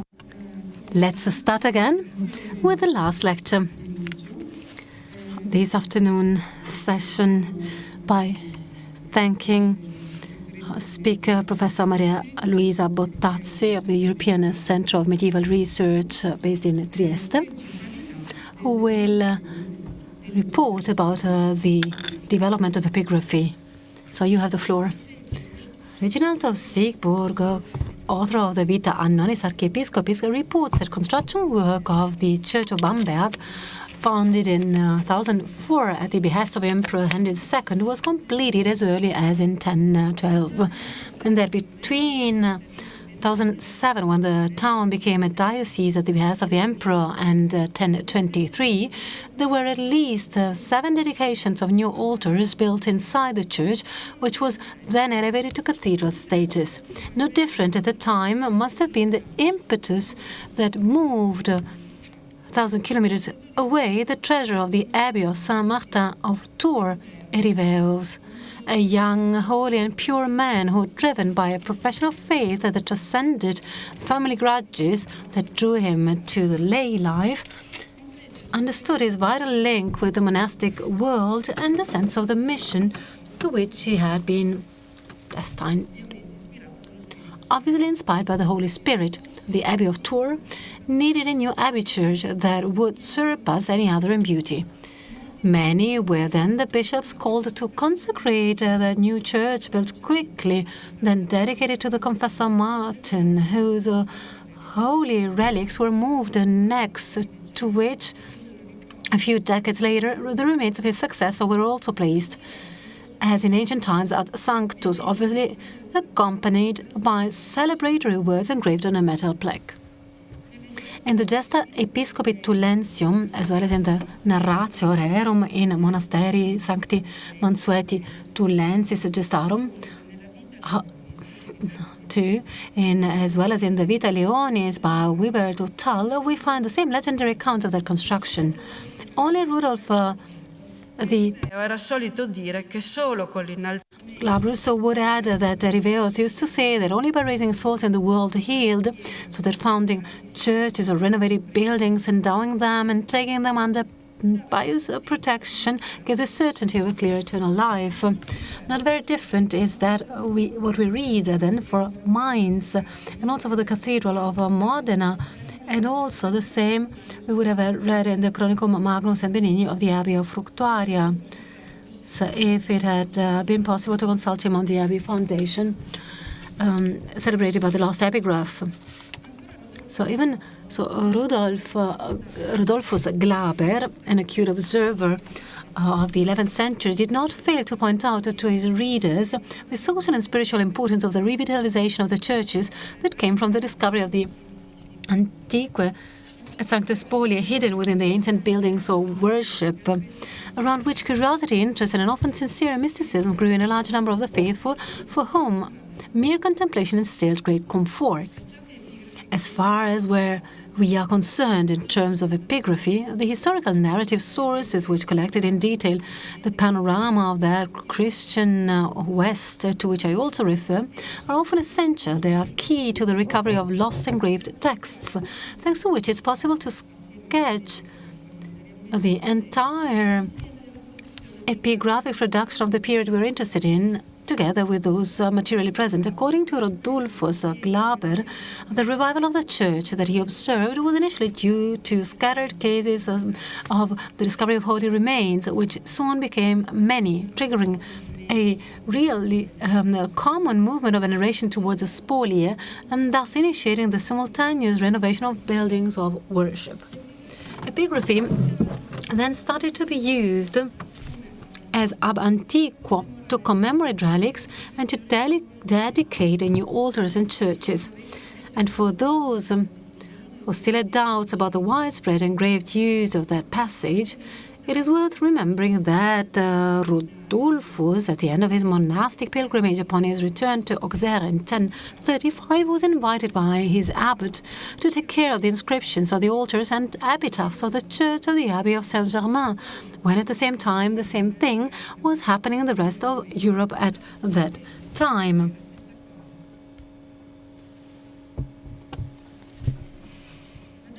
In Aquileia, Patriarch Poppo, in continuity with the transformation work carried out within the basilica by his predecessor, by transforming the rectangular apse into a circular one, assigned his restructured basilica a particularly appropriate space that served as a support for his political manifesto. The painted and inscribed vault and semicircular walls were then accessible, even from a distance, to the very heterogeneous, multicultural and polylinguistic public that qualified the population of the Patriarchate of Aquileia. And that all-embracing graphic monumental exhibition within which an innovative Mary enthroned with child stands out in a mandala, looking not at the mother but at the audience, the large selected and frescoed image of a political and propagandistic character, which at that time served the Patriarch to express Aquileia's commonality, both with its patrons and the Patriarchate's closeness to the empire, were painted by adding a cartouche containing the names of the frescoed figures. In addition, a long inscription painted within 3 pens of writing reported, like any other public deed, the details of the new dedication and consecration of the basilica, which took place, according to the date reported, to coincide with the 10th anniversary of the death of Emperor Henry II, in the presence of the Pope and Emperor and the bishops present at the celebration. So this groundbreaking work, which had a precedent but of a different magnitude within the imperial palace of Henry II, was to be followed by, according to the provisions of Archbishop Aribo, something similar within, so certainly not political, but inscribed or within the Mainz Cathedral as well. For the occasion, Aribo commissioned Eckhard IV of St. Gallen to compose 164 Leonine hexameters according to the different pictorial cycles to be painted on the walls of the cathedral, which was inevitably rebuilt and to be reconsecrated after the fire that occurred a few moments after the first consecration in the year 1009. But the 864 hexameters composed by the future abbot of St. Gallen for Mainz, collected by the future abbot of the cathedral in the abbey, were not used for the purpose of the cathedral, so they were never actually painted, as opposed to what we know by a manuscript codex, as happened in Trier for the chapter house of the imperial abbey, where large-scale inscriptions were produced to accompany the now lost wall paintings. The then extensive ensemble work, frescoes, and consciously organized writing, according to ancient tradition, constituted, as in Aquileia and other places, one of the decorative and encomiastic innovations inscribed, resting not only on previous models, but certain new concepts of both the use of writing, images, and monumental celebration. In the context of this week of studies on the 11th century organized by Cisam, which I sincerely thank for the invitation to participate, space dedicated to epigraphy is then important, which particularly honors those who speak to you today, because among the many turning points considered in this study week, the one devoting to epigraphy is something that makes the cultural changes of that century even more evident. The 11th century was, in fact, a special moment of organization and elaboration for epigraphy. Engraved writing began to be realized according to a skillful use of the message, as well as the chosen graphic space, and it all... Please apologize, please bear with me. My voice. Da nuovi concetti di celebrazione. So this began to be realized according to a skillful use of the message, as well as the chosen graphic space, all derived from new concepts of celebration. It's no coincidence that Armando Petrucci, in the organization of one of his works in the late 1980s, set a first significant watershed in the history of engraved writings by choosing to study Pisan epigraphs, starting with those composed in the 11th century. According to Petrucci, this represented the real turning point. Pisan epigraphs, once exclusively affixed in close and rather reserved spaces within religious buildings became, during the 11th century, celebratory solutions engraved and exposed at that point to the great outer external walls of churches, carved on slabs cut according to the most appropriate and well-known form taken from manuscript texts, namely the book form. A little-known example that should be mentioned here of the passage of that librarian writing is certainly the inscription composed in Lucca in Elegiac diptych for Judge Leo in Lucca in 1046, a funeral inscription, the second in a series of epigraphs that we see appearing since the early 11th century as a model for what should have been. And here we should remind Claudia Sorti's words uttered yesterday. It should have been a iudex iustus, a prerogative variously interpreted and declined in the epigraphs of the time conceived by great authors, among whom Per Damiani stands out for Judge Bennone, while the authors of the epitaphs of Hilderamnus, Cunibert, and Leo remain anonymous. Epigraphs that seem to be moral points of reference and that later we will find summarized and engraved in the scenes of one of the most famous capitals produced in the second half of the 12th century for the Ghirlandina of the Modena Cathedral. Now, for the sake of correct time organization, synthesis and comparisons, I would like to devote just a few minutes to this point to only quickly provide an overview of the engraved use observable before the 11th century.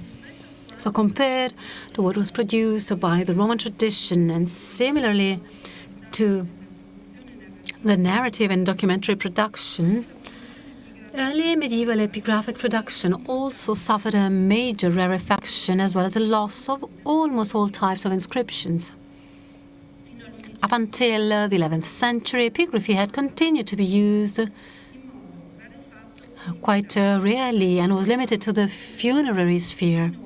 Moreover, as had been the case with writing, epigraphy also became a means of communication that was the sole prerogative of religious patrons, the only holders of the written culture and tradition de facto, although a certain relative literacy of the laity has been proven for some European areas since the 8th century.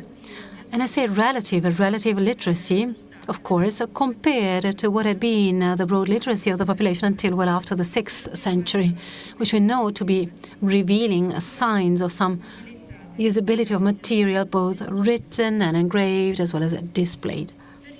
So to sum up, in terms of epigraphy, I would like to say that all the extensive secular engraved use linked to the Roman tradition had then been lost, including that used to commemorate the deceased by the so-called common people, that is, those whom Carlo Carletti identified as those users who were by then economically and culturally far from being able to afford an engraved and understood memory. So from the 8th century onwards then, Langobard and Carolingian production slightly shifted the numbers of an epigraphy that was still only funerary, which in Europe, and especially in France, began to be dedicated in a sporty manner to high-ranking laymen as well.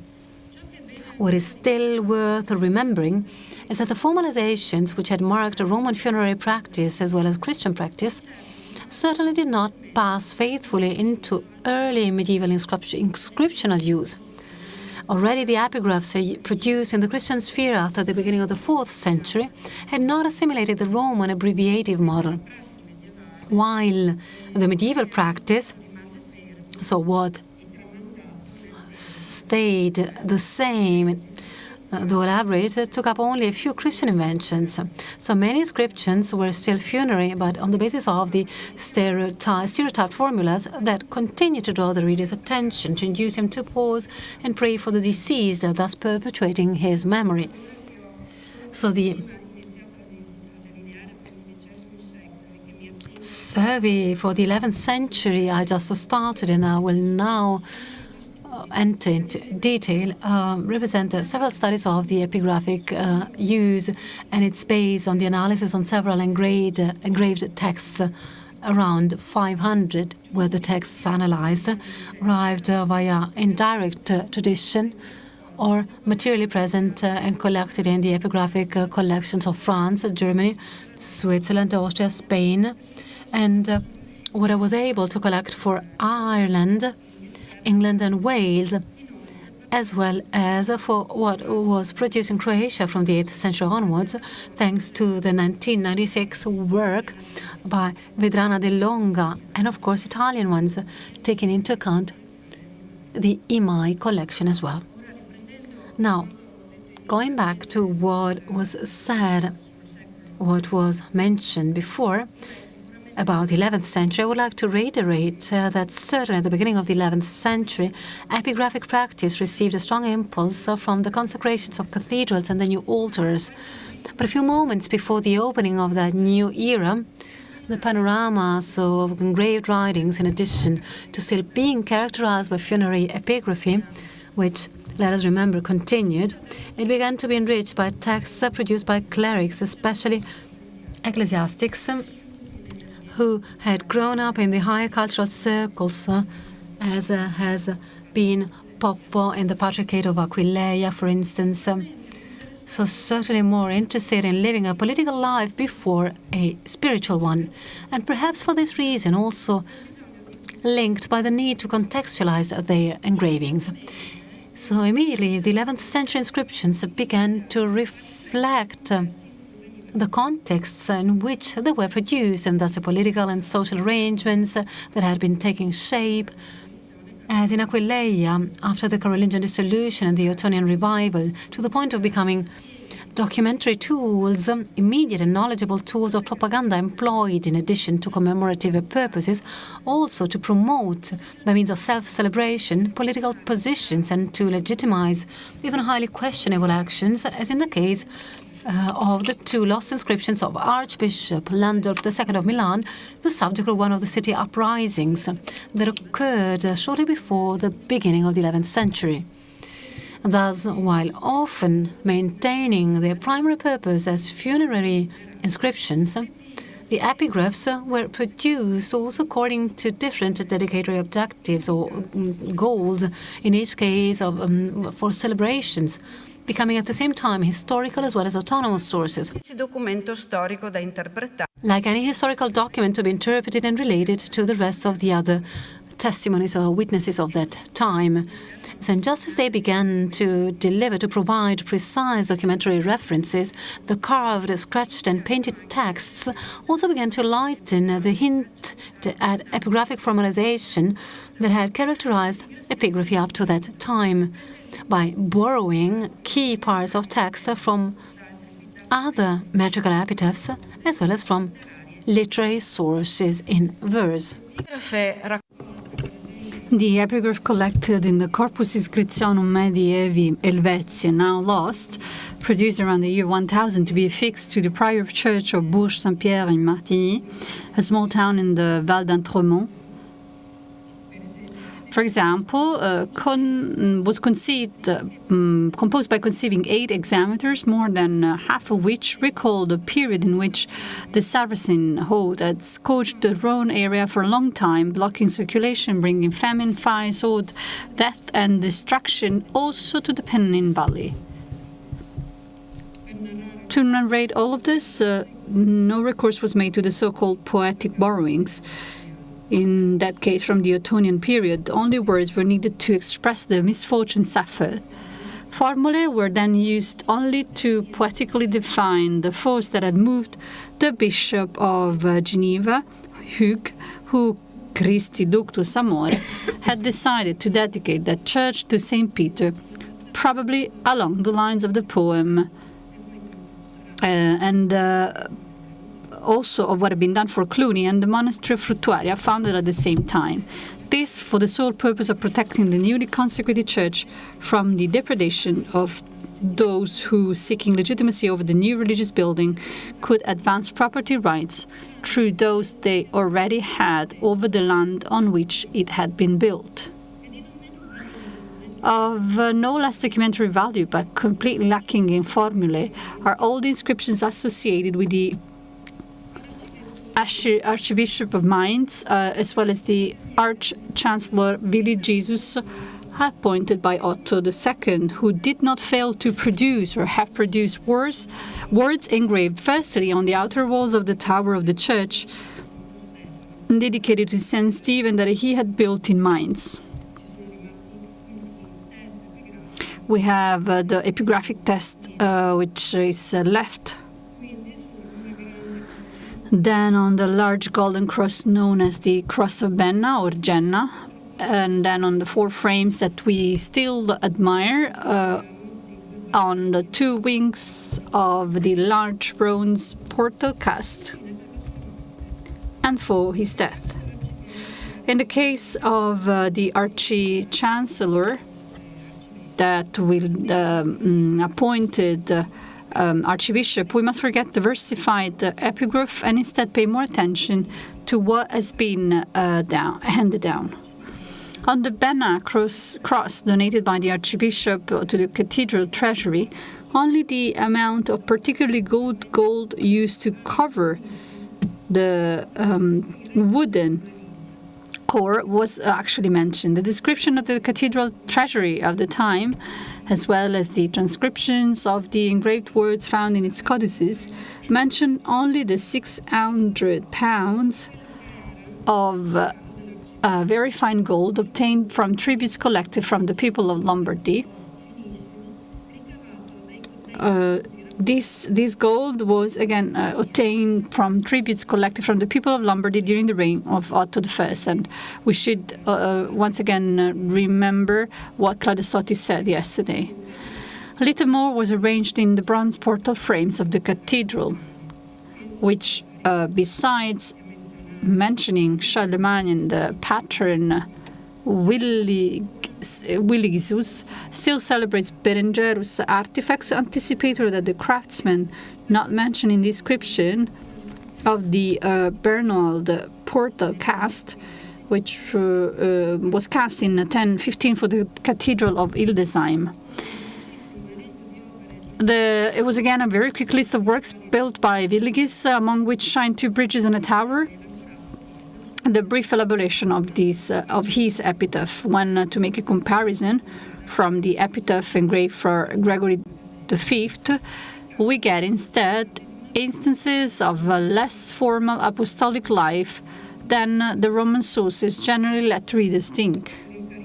For the Carinthian Bruno, who fuit quintus nomine Gregory, it was customary to interact and impart ecclesiastical teaching as in Worms, making himself understood in German, otherwise in the Frankish vernacular as well as in Latin. And the facts to be acquired become even more essential in the epitaph produced in 1002 for A. Mary, buried at the Abbey Church near Angoulême, for whom, in addition to the date of his death, only his religious life that began as canonical, then monk, then venerable abbot of the monasteries of Nanterre, Angély, and Quincy. While in Wales, 60 years later, many stones erected in the manner of tituli bore only the words engraved on them. Hic fuit Victor Harold. What was written and engraved could then be used to notify, even among the easily documented subtexts, position that concerned a policy of abuse, as is the case supported by Guglielmo da Volpiano, through the already mentioned foundation of the Abbey of Frutuaria, built as a bulwark against the rampant bullying of laymen and clergymen. At the time, that abbey linked to Cluny represented a reformed Cenobitic reality that had to be defended against the force and the indiscriminate greed of the patronal intrusions of laymen and ecclesiastics. but defended in legal manner by advancing precise rights documented and notified, as it had been done thanks to a papal bull dispensed by Benedict VIII, that the epigraph wisely, the epigraph is lost, but it was then retrieved by the Chronicle with the different transcriptions. So the epigraph summarized by taking stock of the political situation of the time, thus amplifying and propagating the acquired rights contained therein. The dating references then became stringent by naming the sovereign recognized in the northwestern part of Italy, Arduinus, but not in line with the German Empire after the unexpected death of the young Otto III. In the epigraph, the secular ambitions towards the promulgation of an Italian kingdom were also recalled. And in that case, the references were the cultured ones of classical literatures. It was certainly a cited use, and also the Ausonia, to which King Arduinus was interested into. It was certainly a cited use, reflecting the harsh politics of the time, driven by hard and bloody political alignments, which could have invalidated the abbey's freedom, that instead was wisely paraded in response to all the questions that could have arisen from the abbey proximity to the much-discussed King Arduinus, by entrusting the ownership of that institution to God, as the last verse of the epigraph declares, Abbas Wilhelmus construit hoc domino.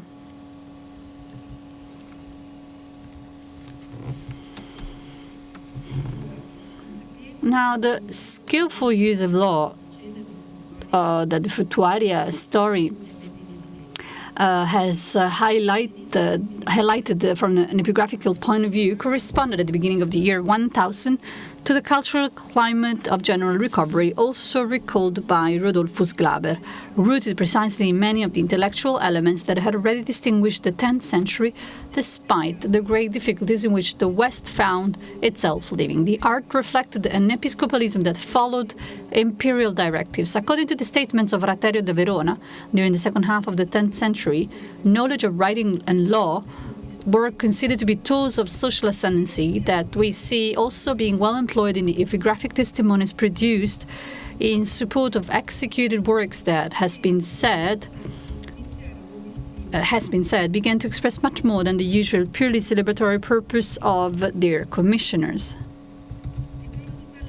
At this point, the thoughts of art historians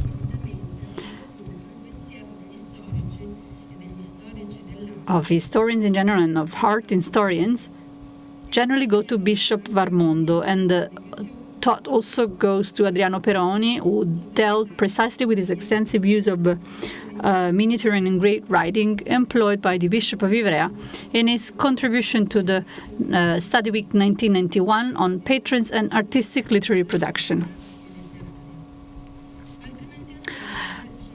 Otherwise, it would go to the pictorial and engraved works of Ariberto da Intimiano, who, in his still subdeacon and custos position, completed the well-known renovations in San Vincenzo a Galliano, as well as one of the most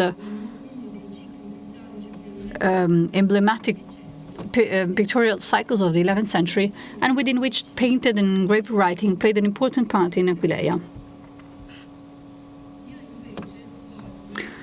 I, on the other hand,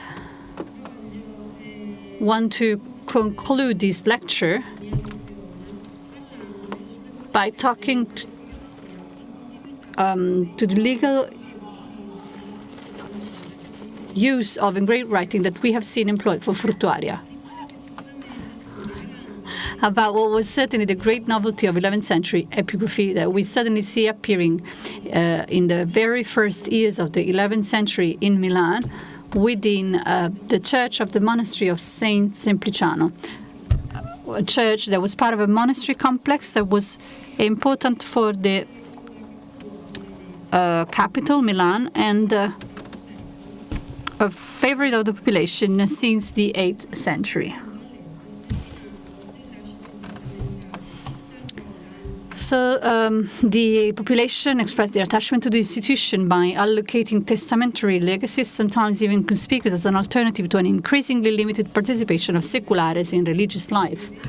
I have already had occasion to say that the exhortation of the bishops to the laity to support the sick and the poor, at first the task of the monasteries founded and sustained by a feudality with known economic and dynastic planning capacities, was taken up before the middle of the 11th century by the new lay city elites capable of expressing a new social conscience thanks to the increased economic capacities resulting from the economic expansion and the process of urbanization.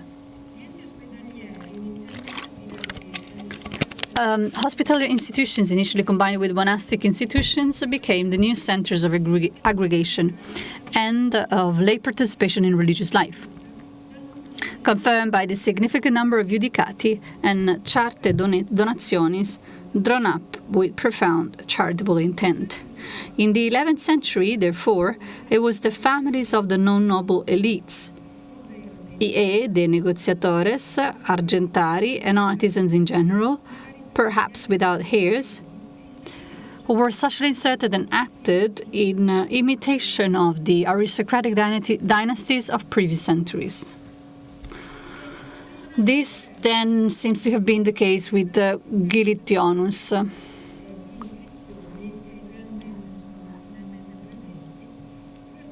So Gilitionus, the loco summa, who driven like others to devolve his patrimony in favor of religious studies, decided to make a donation in his will and in favor of the monastery of San Sempliciano. Indeed, the donation was actually made to the monks. Today, the case of Gilitionus is to be considered as the first example of an 11th century Charta Lapidaria, in this case linked to a will drawn up in the territory surrounding Milan. And in fact, the second in early medieval history, since there is an epistograph Charta Lapidaria carved in a disorderly manner in the 8th century. What remains is the only table still affixed to a column in front of the church choir, engraved for the sole purpose of publicizing the donation made for the benefit of the monks. Gilitiones donated all the goods. Gilitiones donated the church dedicated to Saint Faith, which he had built some time earlier on land. Together with the church, Gilitiones also donated all the goods that belonged to that parish. One usually speaks of Castrum et Turre and other adjoining buildings and all the land pertaining to the Curtes in ipso loco summa, and the goods that were subject to it, including the Piscaria near Pedrina on the Ticino. The provisions of Gilitionus' provisions then required the monastery to work pro remedio anime for the benefactor by sending 2 monks to the Pieve on a permanent basis. So the church was given to... This is the reason why the donation was done to the monks and not to the church. The inscription, studied by Alfredo Luccioni, essential document for the 11th century Church of Somma, dictated the clauses often inserted in this type of text: Hoc iudico et nullus archiepiscopus vel abbas aut ulla persona non habeat potestatem de ipsi rebus invasionem facere.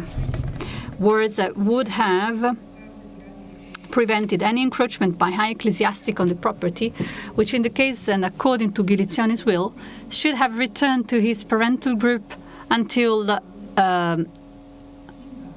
invasio destructa furit. Over the whole deed, therefore, an anathema formula were very usual for the time, which was carved in the epigraphs in the last lines, and which was found also in very usual for the time, and which was found in the last lines of the epigraphs again. This, not only in Italy, but also elsewhere in Europe, became a custom. Anatema sit e cum iuda, traditore dannatus sit. Contrary to what has been observed in other stone testaments, Gilicionus did not give any information regarding his possible marital ties. It can be then, therefore, inferred that he was a bachelor, a fact in line with the essential and binding conditions provided for devolution to a religious institution that stipulated the lack of offspring and, in particular, the lack of male children. After the Giliciones epigraph, a second epitaph dated in 1039 in the name of Azzo and Reza was displayed in San Simplicianus. This last one was dated 1039 in the name of Azzo and Reza, a married couple, but in the meantime, in 1021, 4 tablets engraved in the Church of Saint Saviour of Fuentes in Asturias.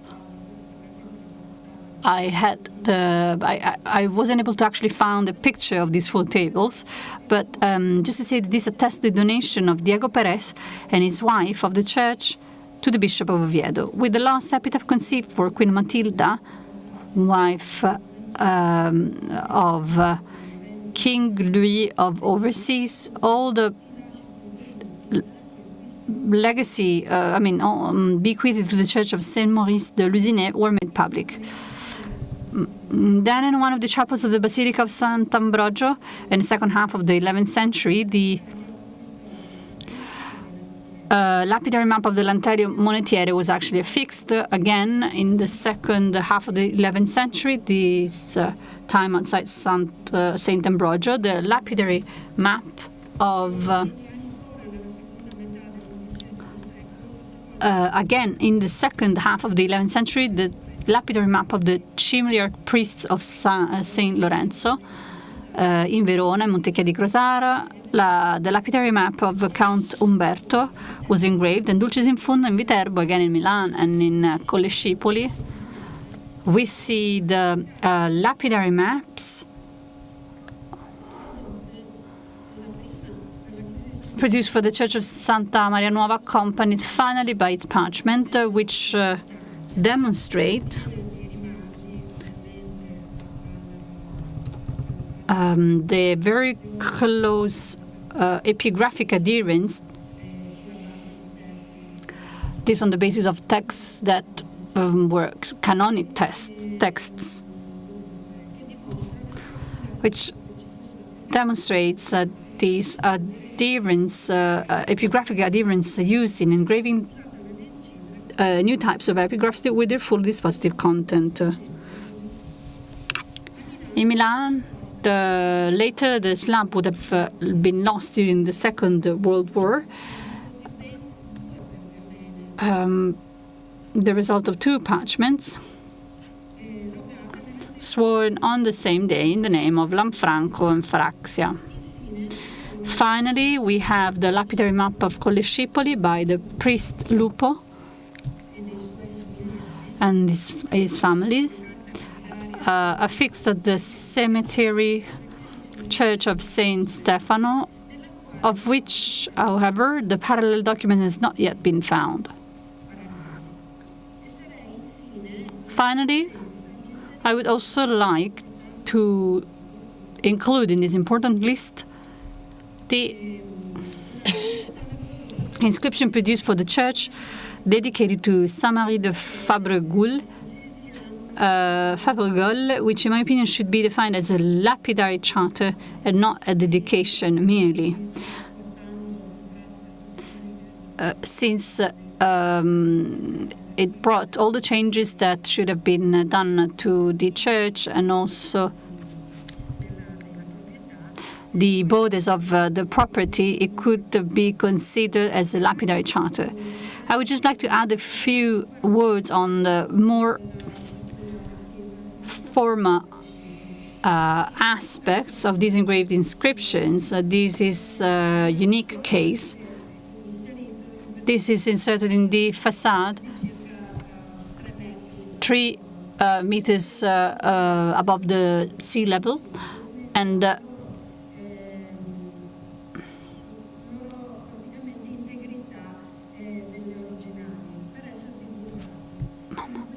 so the first mirrors the designation of a real chart, and another one of the short decurtaciones. So we're very close to the inscriptions of two documents that we currently no longer have. I mean, we don't have them yet. I would like, so as far as paleography is concerned, the elongated capital carved between guiding lines is generally the choice of the 11th century.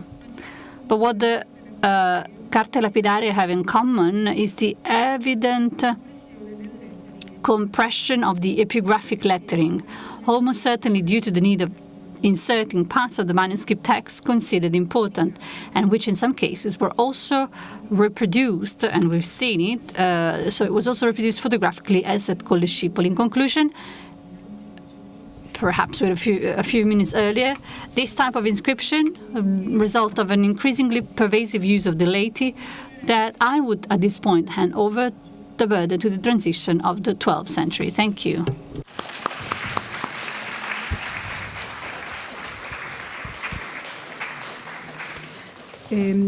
Grazie. Thank you.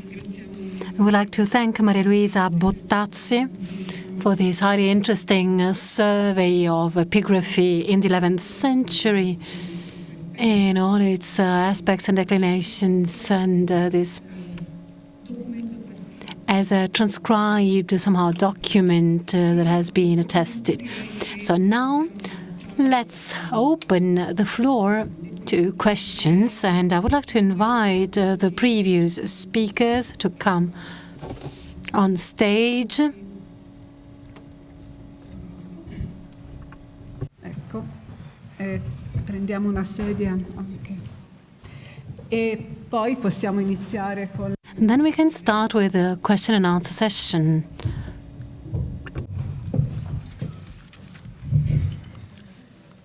E dunque iniziamo seguendo anche... So let's start, let's say, according to the chronological order of the speeches. And so first we'll have the questions to Professor Degli Innocenti, who is not here yet, who is joining us on the stage.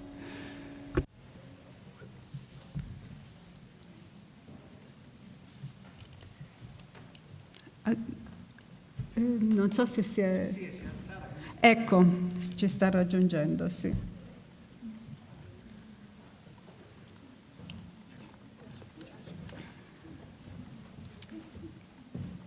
Ecco. Ci starebbe l'applauso. Avevo preso il corridoio. Giusto appunto tempismo. Perfectly on time. Non so se non ci sono domande. So no questions. Se non ci sono domande, So if there are no questions, maybe I would like to ask one question for you. So, the model that is presented by Pier Damiani is quite curious, it's quite particular. It's the idea of a holiness so closely linked to the topic of fustigation, flagellation, the fact of hitting the body and repressing vice, or isn't it at this point to be located outside the approach of a reformation that is trying to see sanctity or holiness in the lifestyle and the model of life in a positive model? So this, instead of this repression of the physical dimension,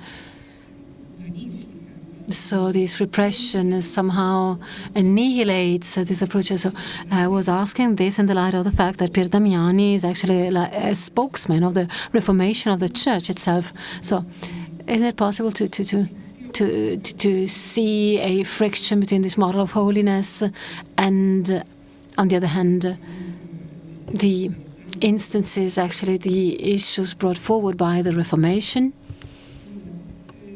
Sì. Yes, indeed. The figure of Pier Damiani is a highly complex one. But it seems to me that a valid result of more recent research, and I'm referring to works by Longo, D'Acunto, and other ones, lies in having shown this degree of complexity in the diachronical dimension.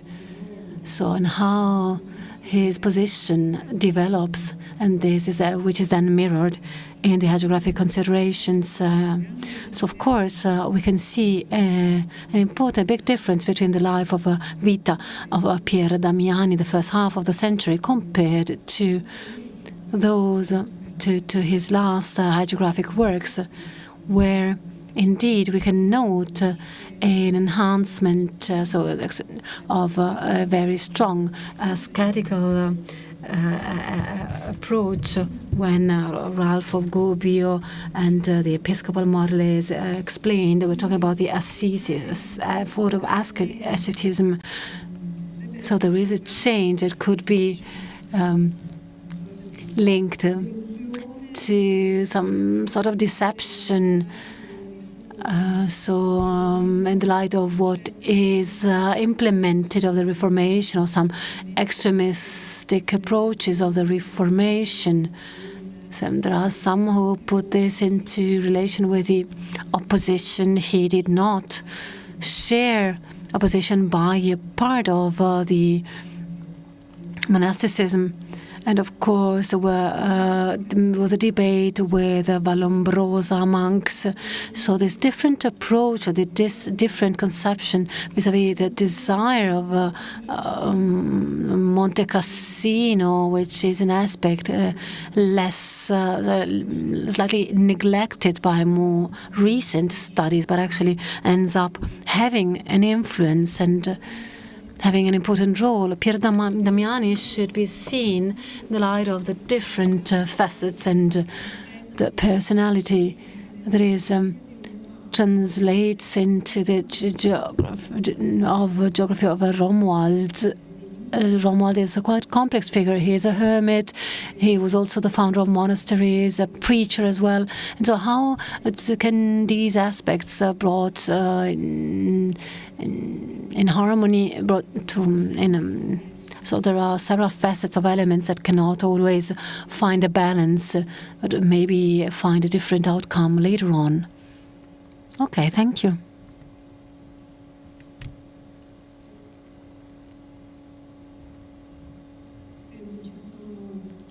So, if there are no further questions,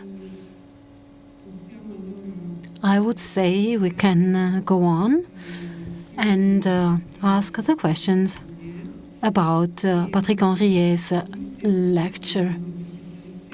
So, are there any questions on this topic? L'habilité d'évoquer un moine médecin très raisonnable qui conseillait plutôt de prendre des médicaments que d'attendre un miracle.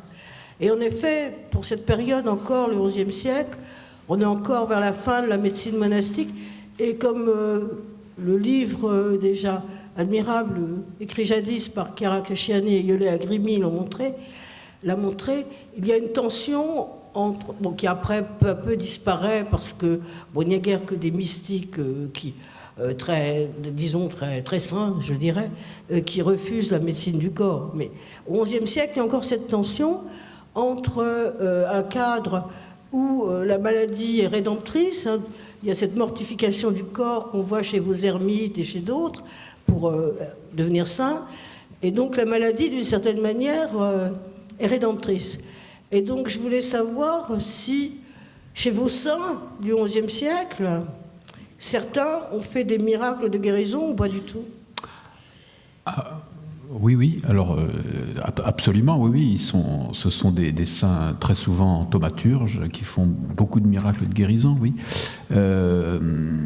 Et c'est vrai qu'il y a quand même une tendance, c'est pas si fréquent, mais dans certaines vités, à voir les saints en gros refuser les soins médicaux, c'est clair. Moi, j'adhère à tout ce que vous avez dit.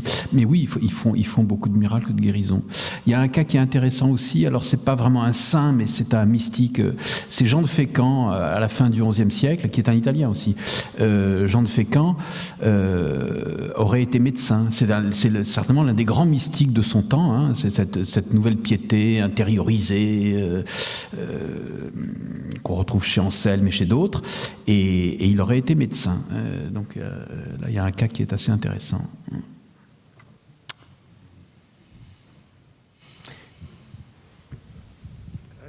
Merci. Je vais enchaîner un petit peu sur ce que vient de dire Daniel Jacquard, mais d'abord, après t'avoir dit, cher Patrick, toute mon admiration et tout mon intérêt pour l'exposé magistral que tu nous as fait. Et j'ai en particulier trouvé extrêmement important, hein, ce n'est pas une remarque anodine, le fait qu'en citant des auteurs de la fin du XIXe siècle, dont tu te sers, un peu comme beaucoup des orateurs ici, des relatori, comme un petit peu des repoussoirs, tu n'as malgré tout pas omis de dire d'abord que c'était des gens qui avaient vraiment bien travaillé, et puis qu'il restait malgré tout beaucoup de choses à prendre chez eux. C'est vrai que quand on cite des auteurs d'il y a 100 ans, on a tendance à faire un carton sur eux, alors que les auteurs récents, au contraire, on n'ose pas faire des critiques, ou simplement un tout petit peu. Enfin bon, alors après, je trouve évidemment, puisque je suis un grand amateur de récits de miracles, hein, que j'ai beaucoup essayé de les utiliser, même pour l'histoire de la société au XIe siècle.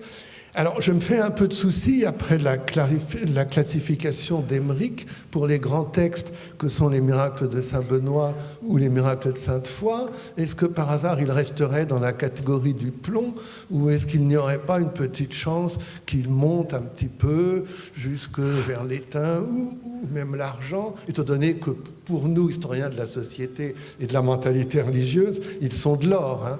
Alors, ce serait la première question. Et puis, enchaînant là-dessus, et sur ce qu'a dit Daniel Jacquard, je suis évidemment aussi intéressé à l'histoire des exorcismes, à la fois des exorcismes de malades mentaux et surtout les miracles d'exorcisme qui se placent dans le cadre d'une action sociale, notamment pour régler des problèmes de vendetta. Alors je voulais savoir si tu penses que les différents types de saints que tu as évoqués font les uns et les autres plus ou moins d'exorcisme. Est-ce que, par exemple, les évêques d'Empire, qui ont l'air quand même bon chic, bon genre, en gros, selon une tradition, sont aussi souvent en conflit avec le démon que saint Arnoul de Soissons, évêque grégorien, reclus, abbé, un peu brut de décoffrage. Et aussi, est-ce que les ermites de la génération Saint-Romuald, Saint-Pierre d'Amiens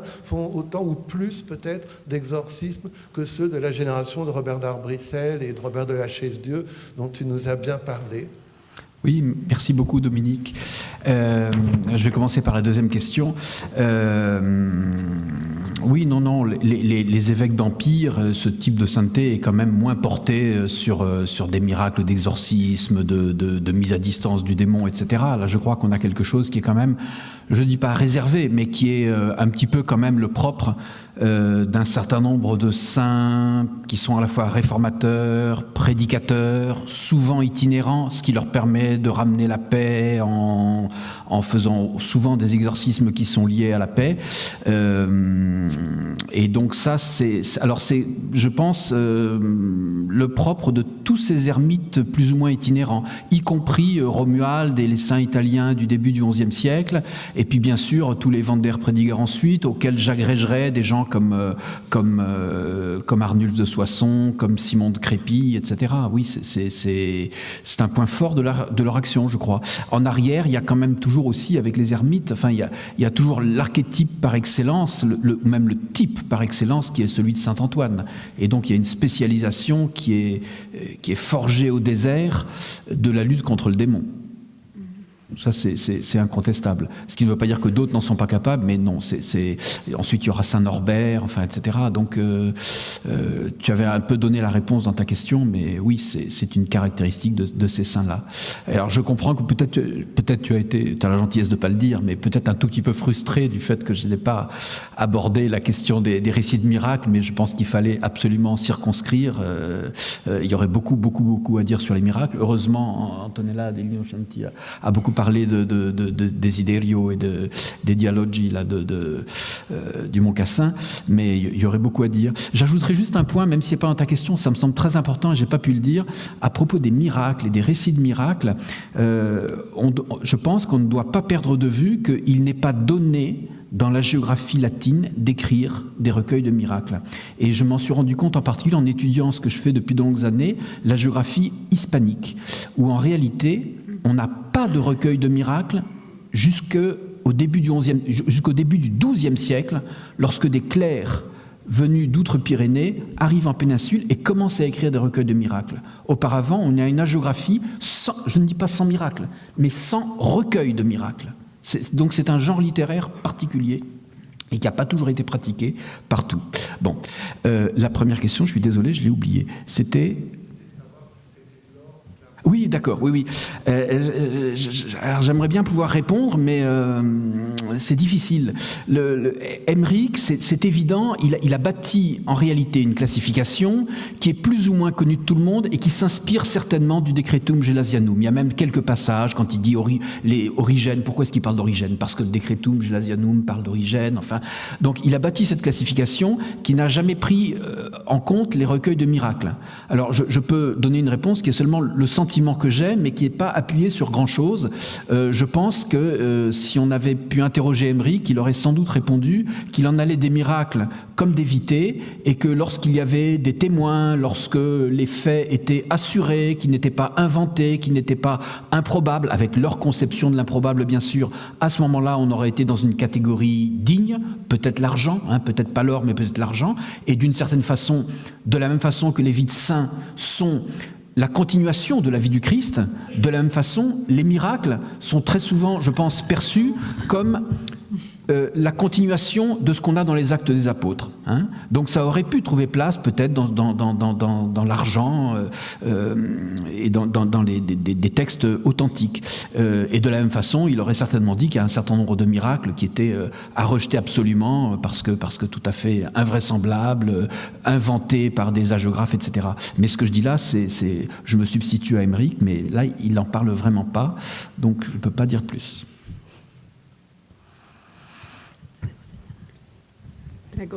Grazie. Oui, moi aussi, je m'associe aux remerciements pour cette communication qui a été très riche, très, très stimulante. Merci vraiment. J'avais juste une petite question, une petite remarque, à savoir le fait qu'en regardant les tableaux que vous nous avez montrés, cet aperçu très détaillé, les femmes n'apparaissent pas. Et donc je me demandais quel est le moment où on vérifie, il s'avère qu'à un certain moment tout ça va disparaître, cette présence des femmes, je pense aux hagiographies des abbesses, des moniales aussi, qui dominent le Haut Moyen-Âge, l'époque mérovingienne notamment. Et voilà, tandis que maintenant, le panorama est vraiment très, très différent. Quand est-ce que se produit ce phénomène? Merci. Merci pour cette question. Je dois dire que j'ai hésité à écarter les femmes et j'ai pensé que j'aurais peut-être des reproches mais il fallait pouvoir parler 45 minutes. Alors, si j'ai écarté les femmes, c'est parce que je pense que... Alors, il y a un certain nombre de vités intéressantes, en particulier dans le monde ottonien. Il y a quelques grandes abbesses qui sont souvent de très grande aristocratie, voire famille impériale. Donc, il y a des textes, bien sûr, intéressants, mais ils sont quand même assez peu nombreux. Et il ne me semble pas être des textes caractéristiques d'un nouveau type de sainteté au XIe siècle. Voilà pourquoi j'ai pensé que je pouvais, sans trop trahir ce que devait être un panorama général, ne pas tenir compte des femmes, dont je dirais sans doute quelques mots, sans les traiter vraiment, mais dont je dirais quelques mots peut-être dans mon texte écrit. Alors, le grand changement... Enfin, on pourrait dire qu'il y a un double changement. Le XIe siècle n'est pas un très grand siècle d'hagiographie féminine, même s'il y a quelques beaux textes, mais ce n'est pas un grand siècle d'hagiographie féminine. Et c'est vrai qu'il y a, pour l'époque mérovingienne en particulier, beaucoup de vités qui sont tout à fait importantes. Mais en revanche, je n'aurais absolument pas pu faire ce que j'ai fait si j'avais dû traiter l'hagiographie du XIIe siècle déjà. Parce qu'alors là, on a un renouveau d'une hagiographie féminine tout à fait importante et qui, pour le coup, va devenir tout à fait nouvelle. Plutôt dans la deuxième moitié du XIIe, mais déjà dans la première moitié du XIe siècle. Et pour citer quelques textes, évidemment, le dossier d'Hildegarde de Bingen, Élisabeth de Chenau, même si elle est entre visionnaire et sainte. Enfin, et puis, on commence déjà dès la fin XIIe à voir apparaître des textes sur ces femmes mystiques, recluses, qu'on vient voir, qui mangent très peu, etc. C'est dès la fin XIIe, donc on aurait tout cela. Donc, j'ai eu le sentiment, en fait, de me retrouver vraiment dans un moment du Moyen-Âge où on pouvait, c'est certainement critiquable, ce que je dis, mais où je pouvais faire l'économie de la sainteté féminine, ce que je n'aurais pas pu faire si j'avais été avec le haut Moyen-Âge, et ce que je n'aurais certainement pas pu faire à partir du siècle suivant. Voilà. J'espère que vous me pardonnerez.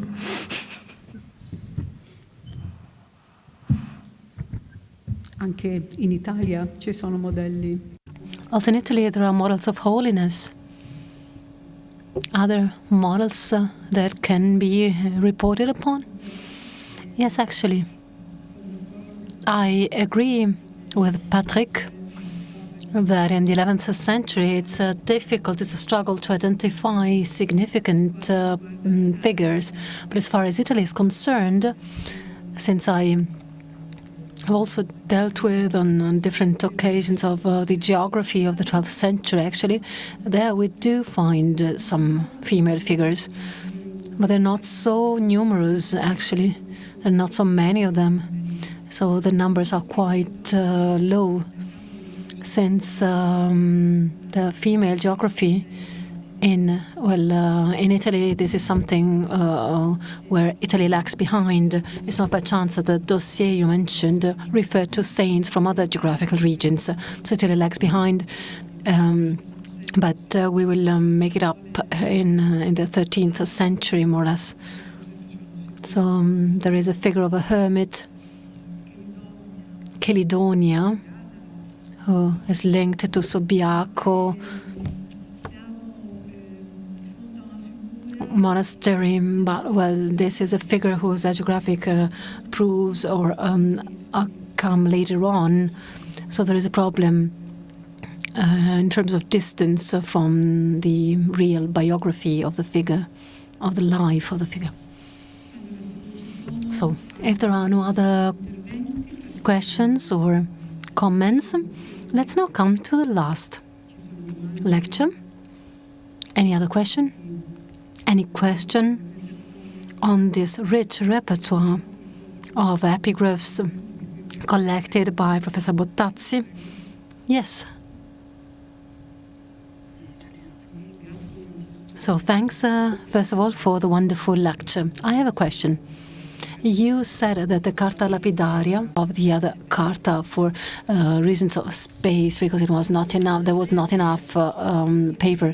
And the question is there any a form of intermediation? So is it an artisan, a craftsman writing, maybe a particularly literate person, since a certain type of writing is mastered, and then another different type of writing is used. So it's a sort of summary of fusion. Is it possible that there was a sort of intermediation between the charta on parchment and the charta on stone? Ho scelto I have chosen the testament, the one that I showed you, Malitionus, because it was more concise. It was, let's say, the easiest also to be used to convey my message. We do not have any ideas about how, about the legacy or about the testament. Since it's the first, he doesn't respond. We do not understand how much is missing from this testament. And also, since he had no heir and since he was not married, most likely he didn't have too many goods, which is why it all ended with the donation that he made to the monks. On the other hand, I have picked Codicipoli because there are two documents that make us understand that there are also the names of the witnesses. And there were also the cross engraved of the notary signs or signature at the time. Between the two, there are roughly 50 years. We see a push forward an increase in the number of testaments, charta. The person who writes them is either a notary or somebody who, the lapidary charta. Because the important thing was to show to the public when it was donated, and I think this is why we have this explanation. We started to find we have started to find charta lapidaria, and I think maybe this is important to notice that. To find the original copies of the charta which were engraved. The person who was engraving was definitely a craftsman, but within the monasteries, was definitely the person who was, creating a connection between the person who needed the testament to be written or engraved. But these steps are all to be revised and reviewed. But the important thing is to be sure that he's engraving and then putting the charta for the person who will have to sign. So not the donor, but the recipients of the donation. And I think that this is what helped them in protected from all the theft or depredations.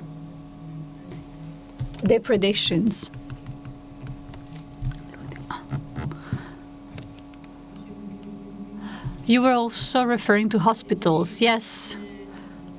For example, the one by Frase Lanfranco, which was then drafted into parchments. And in the meantime, they drafted the first deed, then the first husband died, then the second husband died, and then also the father was who had been inserted in the deed. So the wife deleted the father, and this was clearly a sort of a trick that the wife decided to